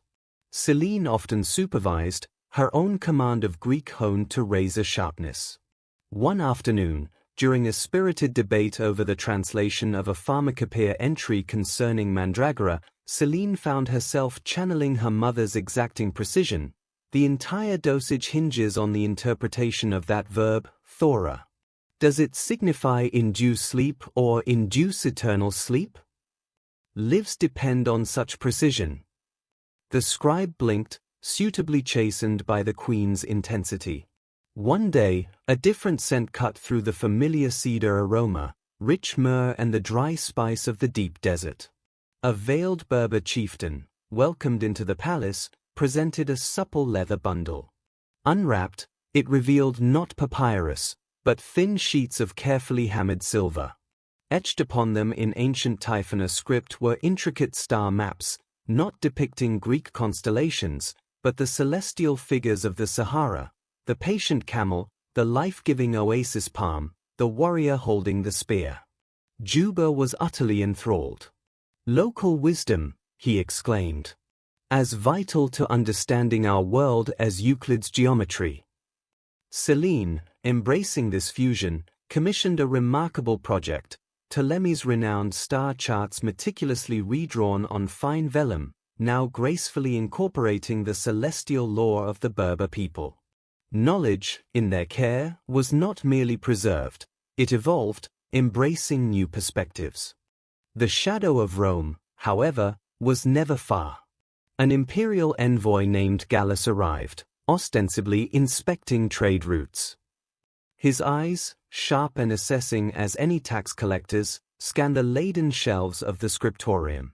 He paused deliberately before a newly copied scroll of Sappho's poetry, its title gleaming, Ode to Aphrodite.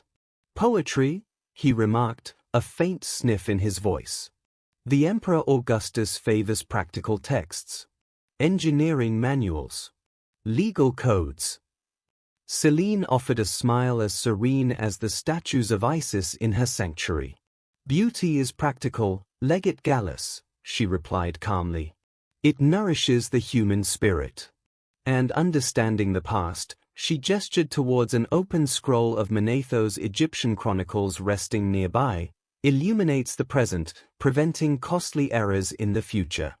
Surely Rome itself benefits from studying the efficient grain storage systems perfected by the pharaohs.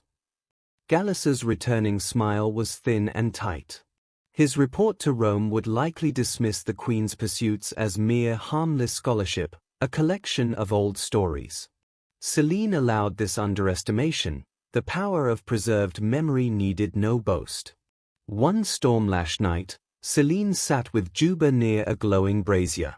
Rain drummed fiercely against the shutters. Juba read aloud from a recently recovered fragment, a vivid description of Alexandria's great harbor at dawn, penned by a Greek merchant centuries dead. The words conjured the towering pharos, the bustling docks, the sharp tang of salt spray. Selene closed her eyes. She saw it. She felt it. Not merely the lost city, but her city, her mother's city. The great library hadn't been just a building full of scrolls, it had been Alexandria's vibrant, intellectual heart. The thousands of scrolls surrounding them in Caesarea were far more than historical artifacts. They were acts of quiet defiance. Bulwarks raised against the tide of oblivion. Living proof that a daughter, exiled to a distant African shore, could faithfully tend the glowing embers of her mother's brilliant, shattered world. The era of crocodile dung sunscreen belonged to ancient lore. The grand territorial ambitions of the donations of Alexandria had been recast as imperial propaganda. Yet here, in the cedar-scented sanctuary of their scriptorium, amidst the soft scratching of scribes' pens and the rustle of precious papyrus, the spirit of the lost library whispered anew, its words echoing defiantly through time. Section 20. The Queen's Twilight in Caesarea. The scent of Caesarea's royal gardens shifted gently with the turning seasons, a fragrant calendar marking the passage of time. The heady perfume of night-blooming jasmine yielded to the sweet, earthy aroma of ripe figs warming in the sun, which later gave way to the crisp, clean scent of mountain rain washing the dust from gleaming marble pathways. Years folded seamlessly into decades. Cleopatra Selene watched her son, Ptolemy, mature from a quiet boy sketching constellations under Juba's patient guidance into a thoughtful young man confidently debating trade tariffs and diplomatic protocols with visiting Roman envoys. Her daughter, Drusilla, possessed Selene's own piercing gaze and had inherited her grandmother Cleopatra VII's remarkable gift for languages, effortlessly charming Berber tribal elders and Greek merchant captains alike with her fluency and wit. Together with Juba II, Selene ruled Mauritania wisely for over 20 years, nurturing a period of remarkable stability and prosperity that lasted until her passing around 5 years before the Common Era. The fine lines etching her face told the story of a life uniquely poised between worlds, a pharaoh's daughter, a Roman captive, and a Mauritanian queen who carved her own destiny. The steady rhythm of governance continued. Selene skillfully brokered lasting peace agreements between rival desert tribes, her understanding of local customs proving invaluable. She approved ambitious plans for new amphitheaters, satisfying Roman expectations for spectacle, yet insisted they be adorned with intricate Berber geometric mosaics, a subtle signature of her influence. Juba, ever the scholar, published his monumental work, the Libica, dedicating entire chapters to the indigenous flora of North Africa, plants whose medicinal properties her mother's Egyptian physicians would have deeply coveted. Agents still occasionally returned to Caesarea, sometimes bearing precious fragments of rescued scrolls, but increasingly bringing only somber tales of Alexandrian texts forever lost to fire, flood, or the crushing indifference of time and Roman hegemony. The walls of their library held precious echoes of the great Museum, but its scale was humbler, its ambition gracefully tempered by the realities of their place and time. Within the palace, a small, private sanctuary endured. Remember the hidden shrine honoring Isis, Serapis, and the stylized figure labeled Thea Philopator? It remained, faithfully tended by the same elderly Egyptian priest Selene had brought long ago. She found herself lighting the sacred Kaiphai incense there more frequently now, its complex, comforting scent forming a private bridge across the years to a past Augustus could never fully erase. One quiet afternoon, she found her son Ptolemy there, his young fingers gently tracing the outline of the figure representing his grandmother. Was she truly like a goddess, mother? He asked, his voice filled with youthful curiosity. Selene touched his cheek softly. She was formidable, brilliant, flawed, utterly, powerfully human, she replied, the words carrying the weight of complex memory. News arriving from Rome grew colder, sharper with the years. Augustus had transformed into a distant, deified figure, his image adorning temples across the empire. Livia, his wife, wielded power with ever-increasing subtlety and strength. The faint hope Selene had long harbored for her twin brother, Alexander Aelios, finally dissipated. Confirmed reports spoke of his execution years earlier in some forgotten, brutal imperial purge. The grief settled into a dull, familiar ache, a shadow sometimes glimpsed in Ptolemy's own eyes when he studied maps of distant Parthia. Then came the cough. It began subtly, a dry irritation following the seasonal arrival of the dusty Harmattan winds blowing south from the vast Sahara. But it persisted, deepening into a rasp that echoed in her chest. Juba fretted openly, summoning physicians from the renowned schools of Alexandria and the pragmatic clinics of Rome. Their diagnoses varied: lung rot, a persistent desert fever, perhaps even the slow, insidious poison of a lifelong exile's grief. Their treatments were a bewildering array: potions concocted from crushed scarab beetles, steam tents infused with pungent, bitter herbs, fervent prayers offered to the healing god Asclepius. They offered only fleeting relief. Selene found herself tiring more easily, her vibrant energy waning. Even the once vibrant scents of her beloved gardens began to lose their sharpness, fading into the background. Leaning gently on Juba's supportive arm, she walked the familiar palace terrace at dusk one evening. Below them, Caesarea glowed peacefully, a testament to her life's work, its gleaming white structures stark against the deepening indigo of the Mediterranean Sea. "It's not Alexandria," she murmured, her voice softened by the persistent rasp. "No," Juba agreed softly, his hand covering hers with familiar warmth. "But it endured. It flourished. Because of you." Her thoughts drifted through the tapestry of her reign, the precious scrolls rescued and preserved within their library walls, the Berber star lore respectfully woven into Ptolemy's celestial maps, the hidden shrine where the memory of a formidable mother was tenderly kept alive. She thought of Ptolemy, steady and prepared. Drusilla, bright and fierce.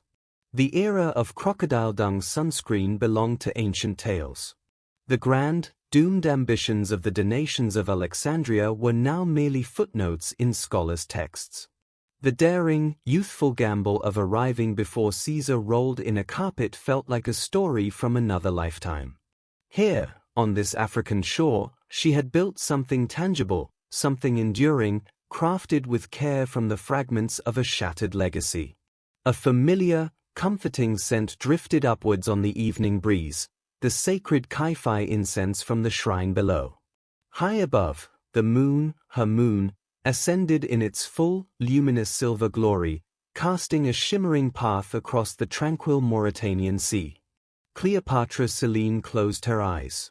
The rhythmic sigh of the waves against the shore below transformed into the gentle, soothing melody of Charmian's long-remembered lullaby. The persistent cough faded into silence. The terrace beneath her feet, the city she had nurtured, the weight of cares, all gently dissolved, receding into a profound, cool, and peaceful darkness. Section 21. The Last Pharaoh's Son. The heat in the Nile Delta pressed down like a heavy, damp woolen blanket. 17-year-old Ptolemy Caesarion ran along a dusty path south of Memphis, his sandals kicking up small clouds of pale earth. He was lean and long-limbed, bearing the sharp, aquiline nose of his father, Julius Caesar, and the intelligent, dark eyes of his mother, Cleopatra VII. Beside him, his tutor Rodan struggled to keep pace, wheezing, clutching a worn leather satchel. Inside that bag lay two critical items, a pouch of gold coins and a single, perilous document, a royal decree proclaiming Ptolemy XV Caesarion, son of the divine Julius, King of Kings. Historical records confirm that Caesarion was murdered on Octavian's orders in 30 BC, eliminating the last direct biological heir of Julius Caesar. The air tasted of donkey dung, sun-baked earth, and a rising tide of panic. Octavian's pursuit was relentless and efficient. Scouts brought word of Roman patrols blocking every known oasis route and mountain pass. Rodan grew increasingly nervous, his eyes darting frequently towards the satchel holding Caesarion's gold, his expression shifting between scholarly concern and something darker, greedier.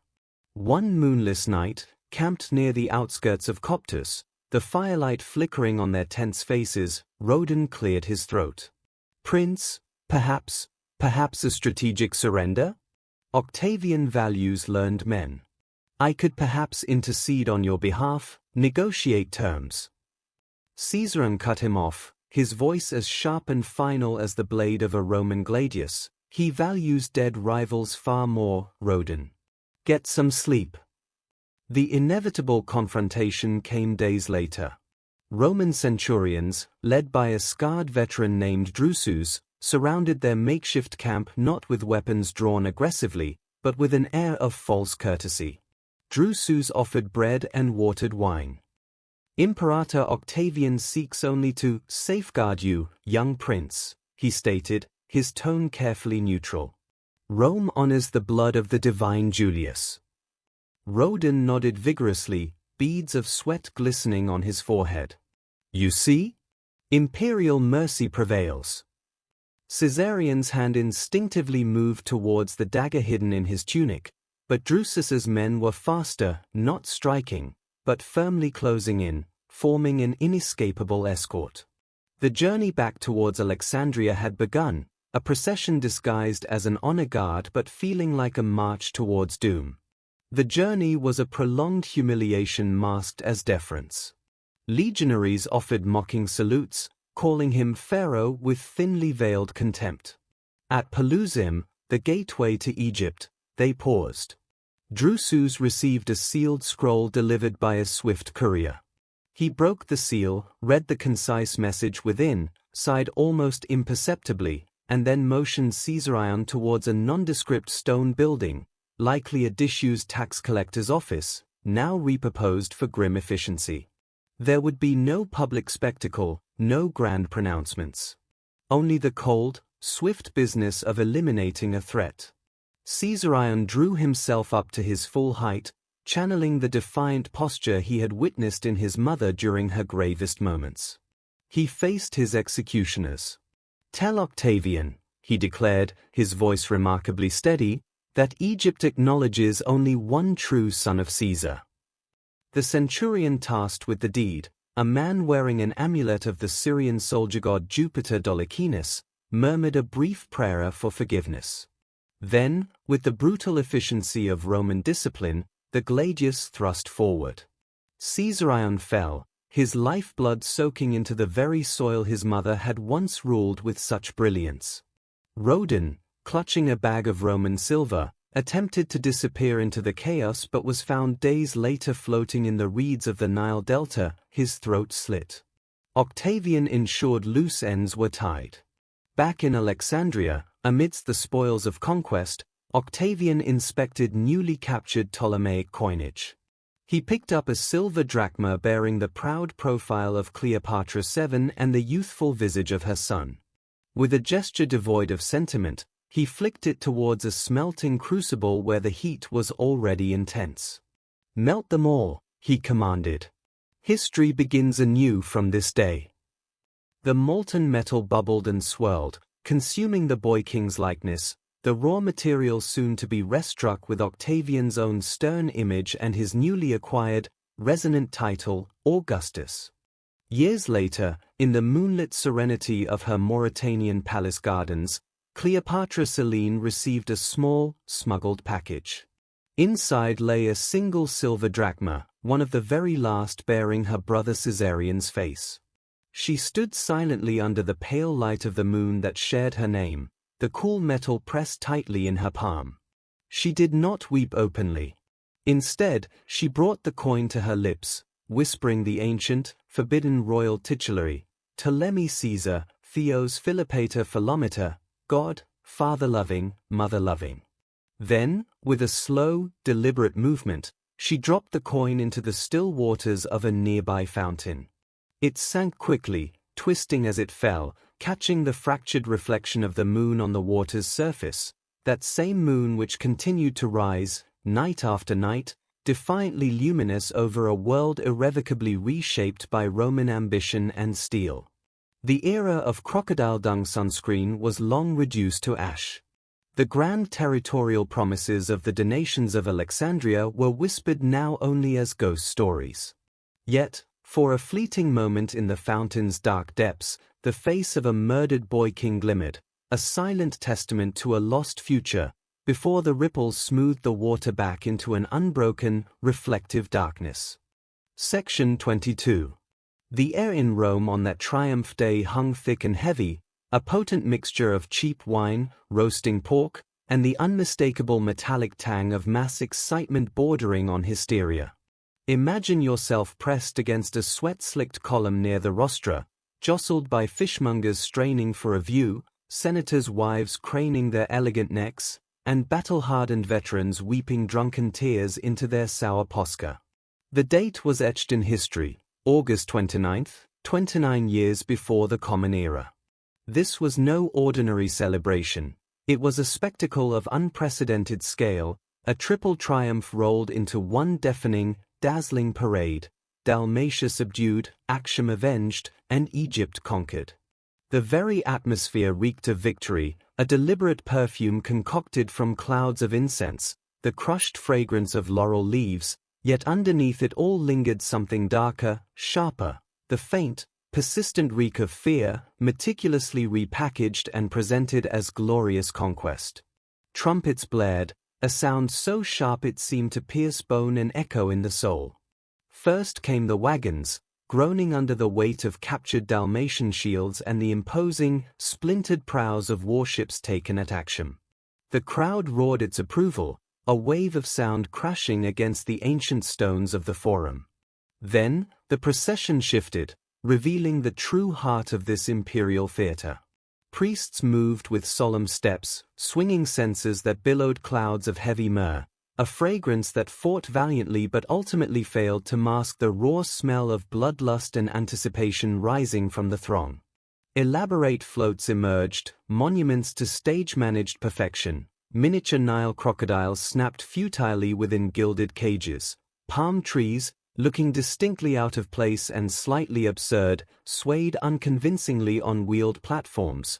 A ludicrously oversized model of the great Pharos lighthouse of Alexandria rolled past, a symbol of a conquered land's marvel now reduced to Roman carnival attraction.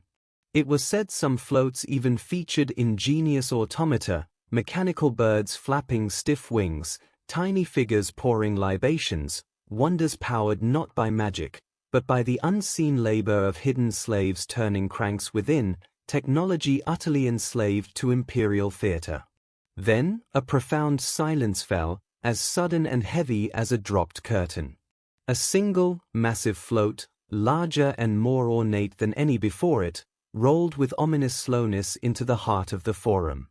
Upon it, sheltered beneath a canopy of deep imperial purple silk, lay her.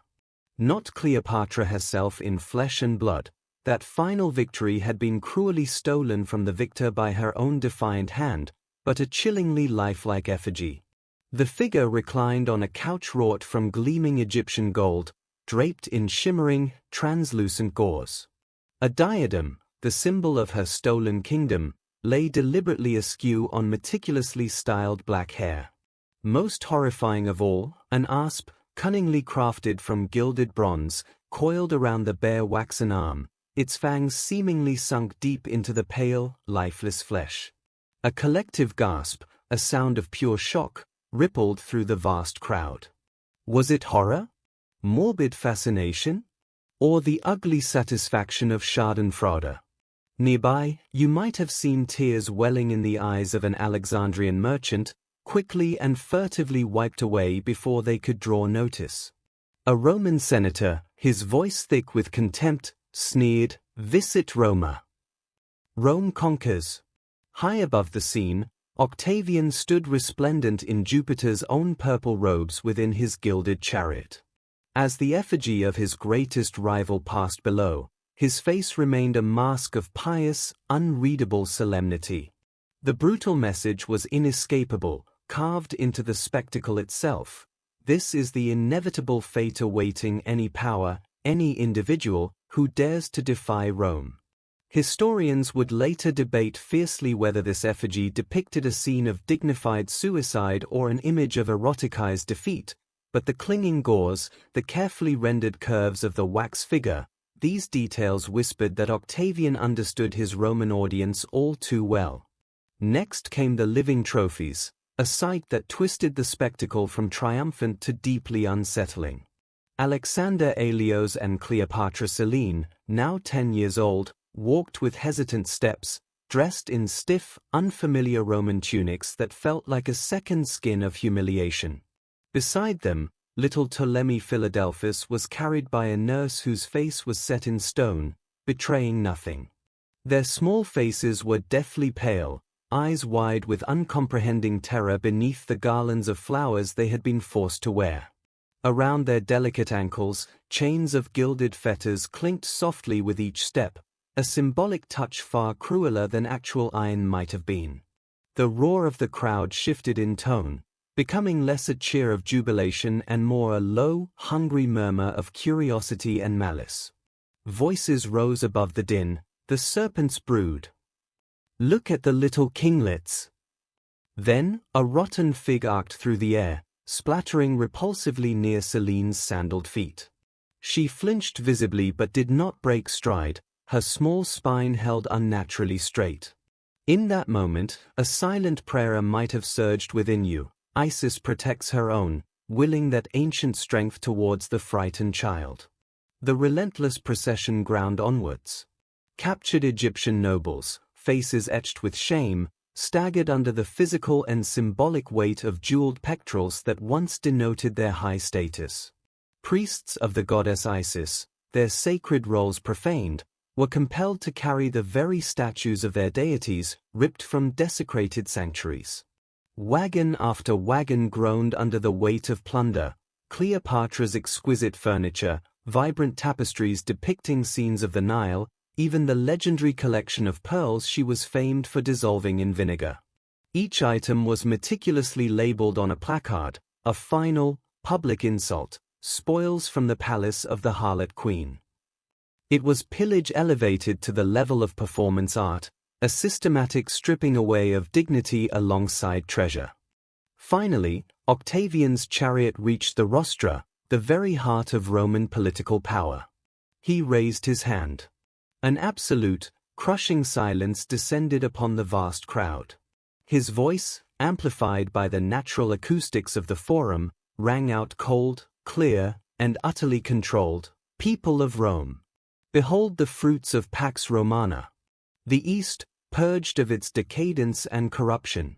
The Republic, secured forever from the insidious poison of Eastern luxury and his gaze flickered, deliberate and damning, towards the silent effigy on its float, the dangerous wiles of ambitious women. Let this spectacle be a lesson, etched not just in stone, but in golden wax for all time. Rome endures. Rome conquers. Rome cleanses. The roar that erupted in response shook the very foundations of the temples crowning the Capitoline Hill.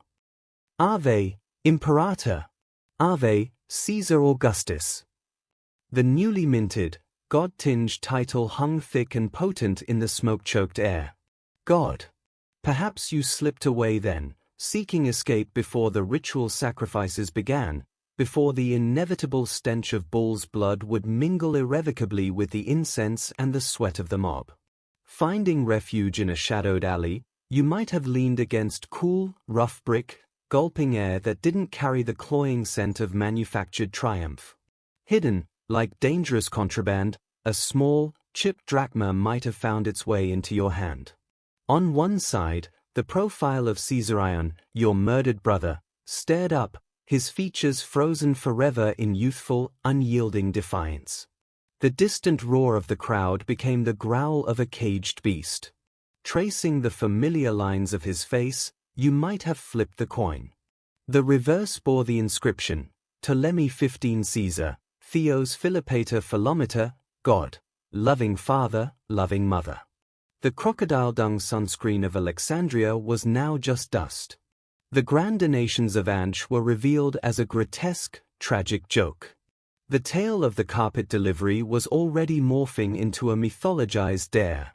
But this coin, this small, dangerous sliver of defiance pressed warm into your palm? This was the true spoils of war.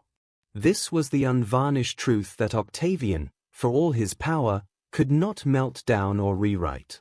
The caption for this day, this monstrous parade, wrote itself not in the official records, but in the bile of grief and the fierce heat of silent rage. Victory parade viewed.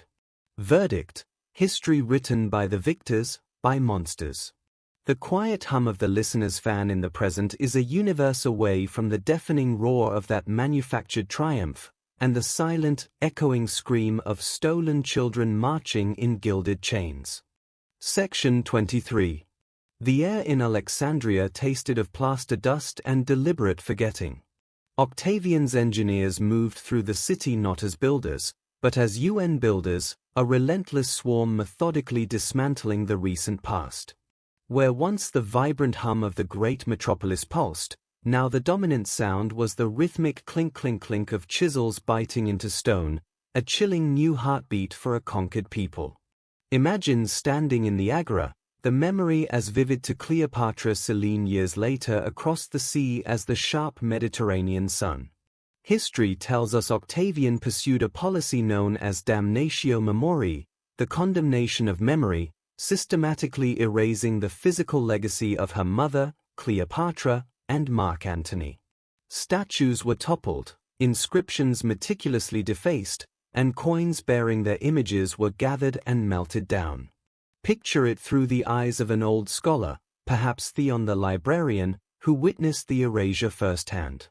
Along the Grand Canopic Way, colossal statues of Antony, depicted as Hercules Osiris, were hauled down by straining teams of oxen, ropes biting deep into the stone shoulders. Crowds, some jeering under the watchful eyes of Roman soldiers, watched as these monuments crashed onto the paving stones, shattering into politically acceptable rubble. Stonemasons followed closely, their tools not creating, but obliterating. With painstaking precision, they chiseled away Antony's name from dedications, leaving behind raw, accusing gouges in the smooth marble. On temple walls, Cleopatra's distinctive profile vanished, replaced by bland, anonymous figures or hastily carved laurel wreaths, symbols of the victorious Roma, devoid of the personality they erased. It was artistic revisionism on a grand scale, replacing charisma with cold propaganda. While historians debate whether this stemmed from deep-seated Roman hatred or calculated political necessity, the sight of Octavian's efficient bureaucrats dispassionately inventorying every defaced artifact felt chillingly pragmatic. The assault on memory extended to the very heart of Alexandria's intellect. The Great Library and the Museum suffered not a fiery demise this time, but a quiet suffocation. Scrolls deemed politically dangerous, panegyrics lauding Antony, Cleopatra's own treatises on economics and governance, histories praising the achievements of Ptolemaic rule, silently vanished from the shelves. They weren't burned in public squares, an act too provocative, but quietly repurposed. Priceless papyri became palimpsests, scrubbed clean to hold mundane Roman tax records. Others met an even more ignoble end, used as kindling to heat the bathhouses of the occupying legions. The air in the once bustling scriptorium grew thick and stale, heavy with the scent of neglect, replaced only by the dry aroma of approved Roman texts extolling the virtues of agriculture and the engineering of roads. Gone were the days of debating maritime tariffs. Now, knowledge itself was rationed. Perhaps the most insidious purge was that of the coinage. Octavian's agents swept through market stalls, entered temples, and even visited private homes. Golden drachmas bearing Cleopatra's proud, regal profile or the youthful face of Caesarion were seized from trembling hands. These potent symbols of a recent, independent past were tossed into roaring furnaces down by the docks.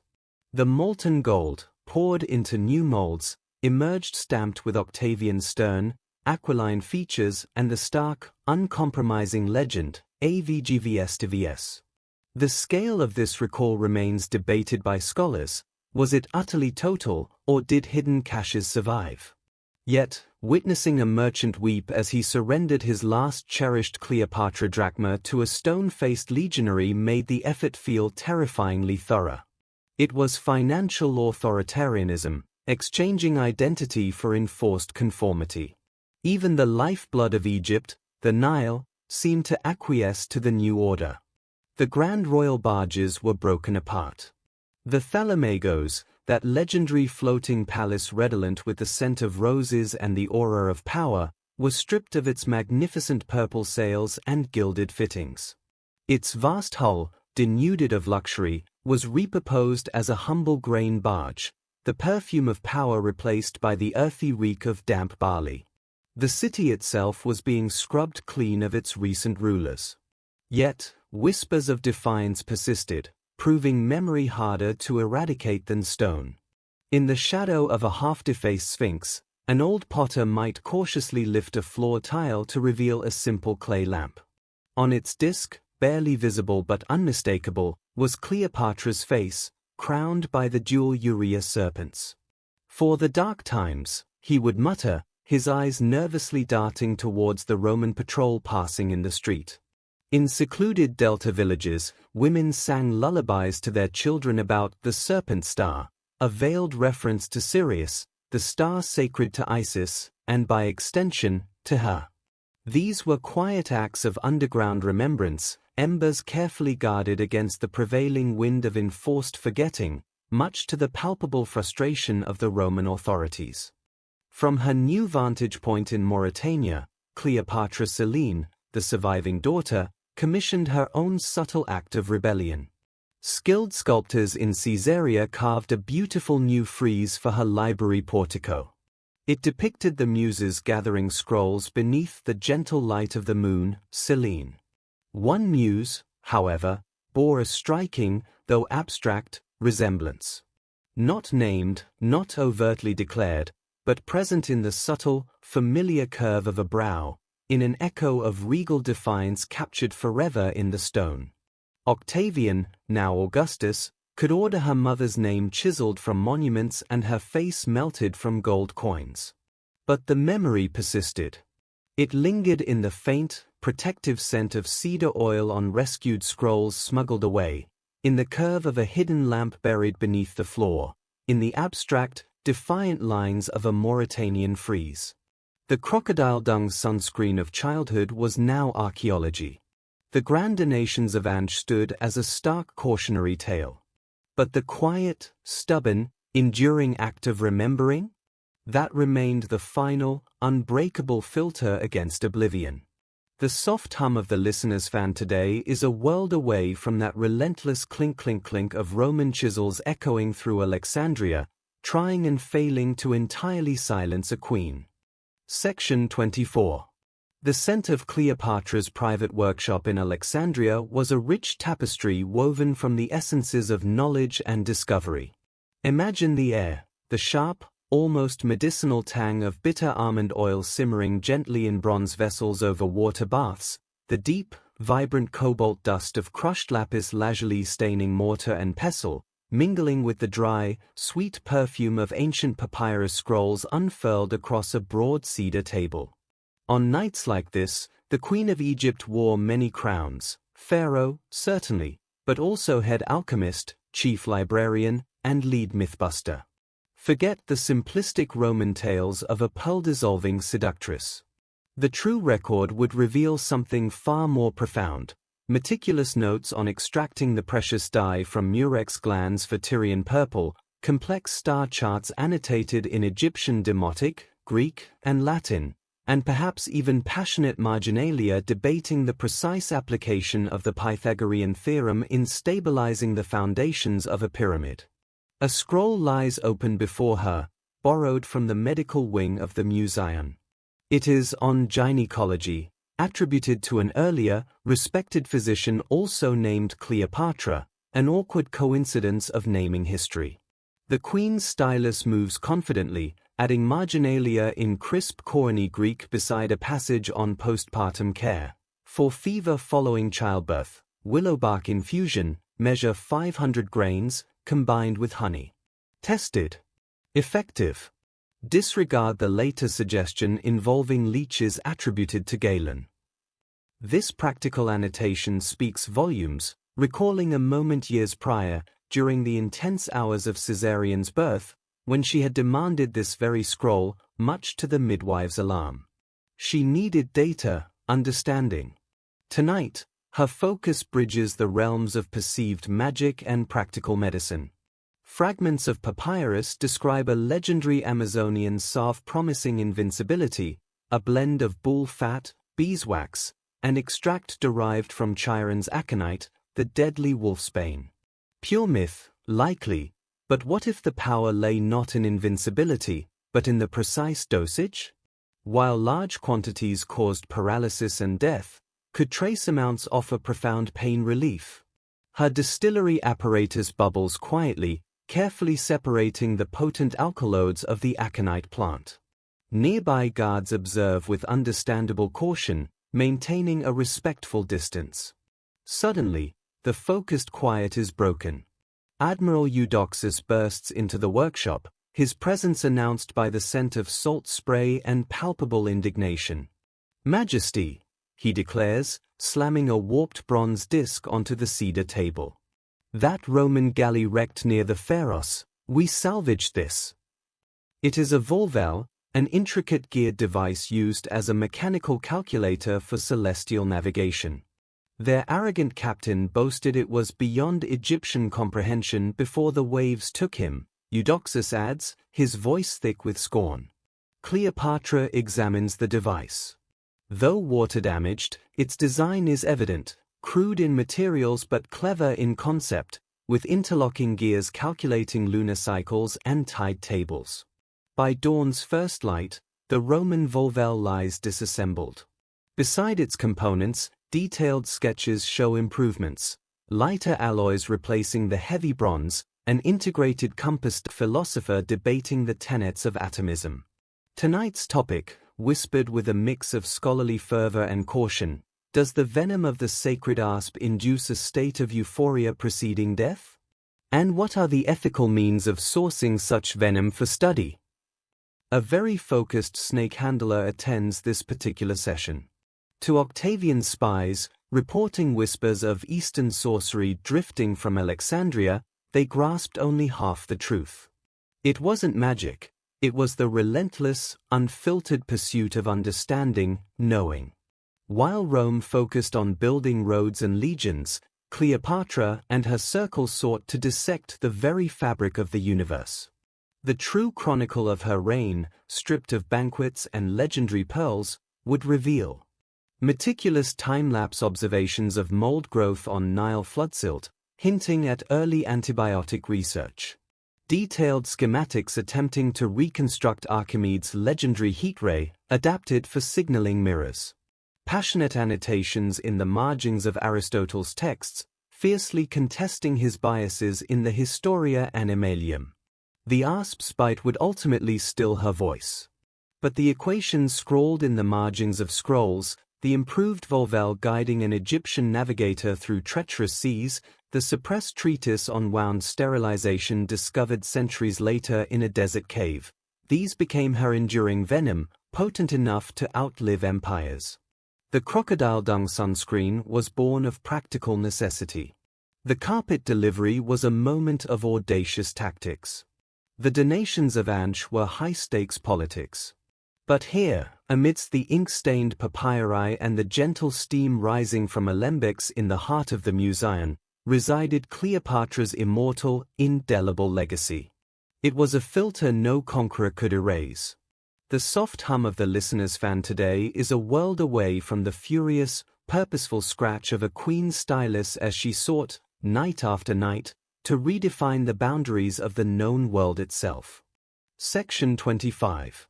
The scent of the Mediterranean has shifted across the centuries, the delicate fragrance of rose oil and dry papyrus giving way to the acrid tang of gunpowder and printer's ink, and now to the subtle ozone of digital screens and the invisible currents of algorithms.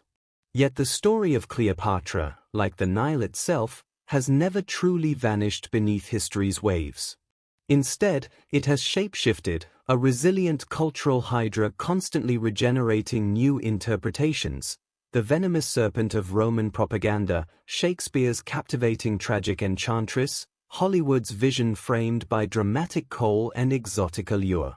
History tells us Cleopatra's legacy perpetually oscillates between the Roman caricature of the degenerate seductress and modern attempts to reclaim her formidable intellect and undeniable political acumen. Scholars now debate not in the sun-drenched courtyards of the Museum, but within the glow of digital forums. Was she fundamentally Macedonian Greek, or had she fully embraced the mantle of a culturally Egyptian pharaoh? The nuanced answer, often overlooked, is both. Did she truly dissolve a priceless pearl in vinegar? The historian Plutarch reports she did, though chemists still ponder the precise strength of ancient vinegar. And that infamous crocodile dung sunscreen? Modern scholarship suggests a probable mistranslation. It was likely luxurious crocodile oil, a coveted moisturizer, not dung. Historians continue their passionate discourse over her final act. Was her suicide the ultimate expression of agency, a final defiance on her own terms, or a profound act of despair? Consider the contrasting portrayals. Elizabeth Taylor's iconic, glamorous depiction aboard a golden barge in the 1963 film leans heavily towards tragic despair, while a thoughtful 2023 documentary focusing intently on her innovative tax reforms and administrative skill presents a compelling case for pure agency. The echoes of her children's fates ripple persistently through time. Caesarion, the erased boy king, his brief reign fueling endless waves of what-if alternative history novels exploring paths not taken. Selene, Cleopatra Selene, the Moon Queen, who carried Alexandria's spirit westward, rebuilding its essence in miniature within her Mauritanian kingdom, her library there a poignant ghost limb reaching back to the lost Museum. Alexander Aelios, the vanished son, disappearing into the depths of Rome's dungeons, becoming a haunting shadow figure for poets and a persistent subject for conspiracy theorists through the ages. Modern Alexandria reaches back into the past, diving deep into the harbor's embrace to find her sunken palace. Robotic submarines glide through the murky water, their lasers meticulously mapping crumbled diorite floors where she once paced in contemplation or urgency. They retrieve coins bearing her proud profile, warped by centuries beneath the sea, her face emerging from the sediment like a silent, enduring challenge from the depths. The ultimate filter applied to Cleopatra's life isn't the coal lining her eyes or the digital filters of social media, it's the narrative itself.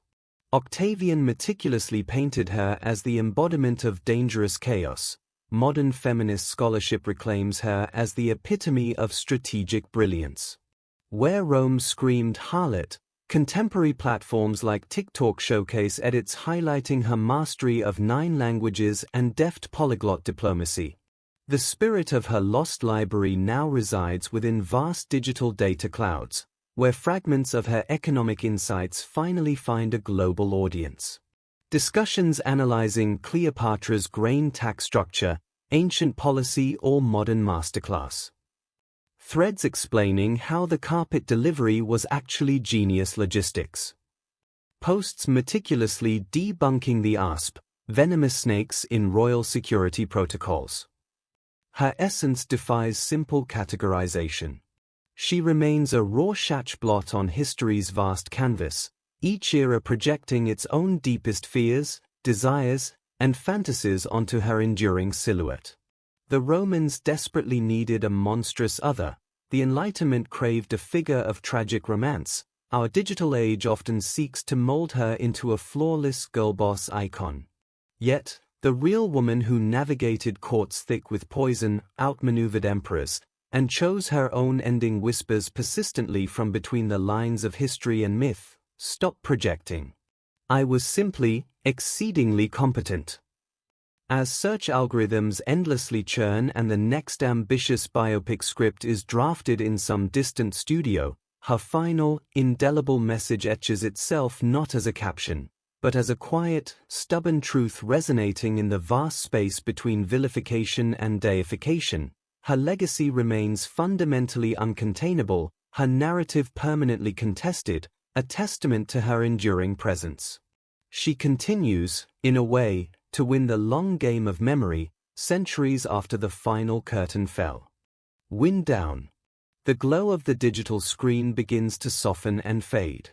The fervent buzz of scholarly debate, the dazzling shimmer of Hollywood spotlights, the rapid-fire pulse of social media edits, they all gently recede, dissolving into the quiet, steady hum of the night. Imagine the scent now, not the fertile mud of the Nile Delta, nor the heady perfume of Mauritanian jasmine, but cool, still air. The kind that settles deeply within grand museums long after the doors have closed for the day, where fractured marble remnants of statues depicting her gaze silently into the encompassing darkness. Breathe in this profound quiet. Feel the immense weight of centuries, the plotting senators, the clashing swords, the desperate scrolls smuggled through enemy lines, lift gently, like a heavy veil being drawn aside. No more intricate conspiracies, no more echoing battle cries, no more urgent messages borne by trusted hands. Just stillness. Deep, encompassing stillness. Think of the great river that cradled the beginning of her story, the Nile, timeless and patient, flowing past crumbling stone ruins and towering modern skyscrapers with equal indifference. Its waters carried her royal barges and her most ambitious dreams, swallowed the evidence of conflict and profound sorrow, and continues its relentless journey, utterly unmoved by the rise and fall of empires. Its scent is ancient, elemental, the promise of life, the richness of fertile silt, and the quiet, eternal whisper of renewal. The very stars she once charted with sausagenes still turn in their majestic dance overhead.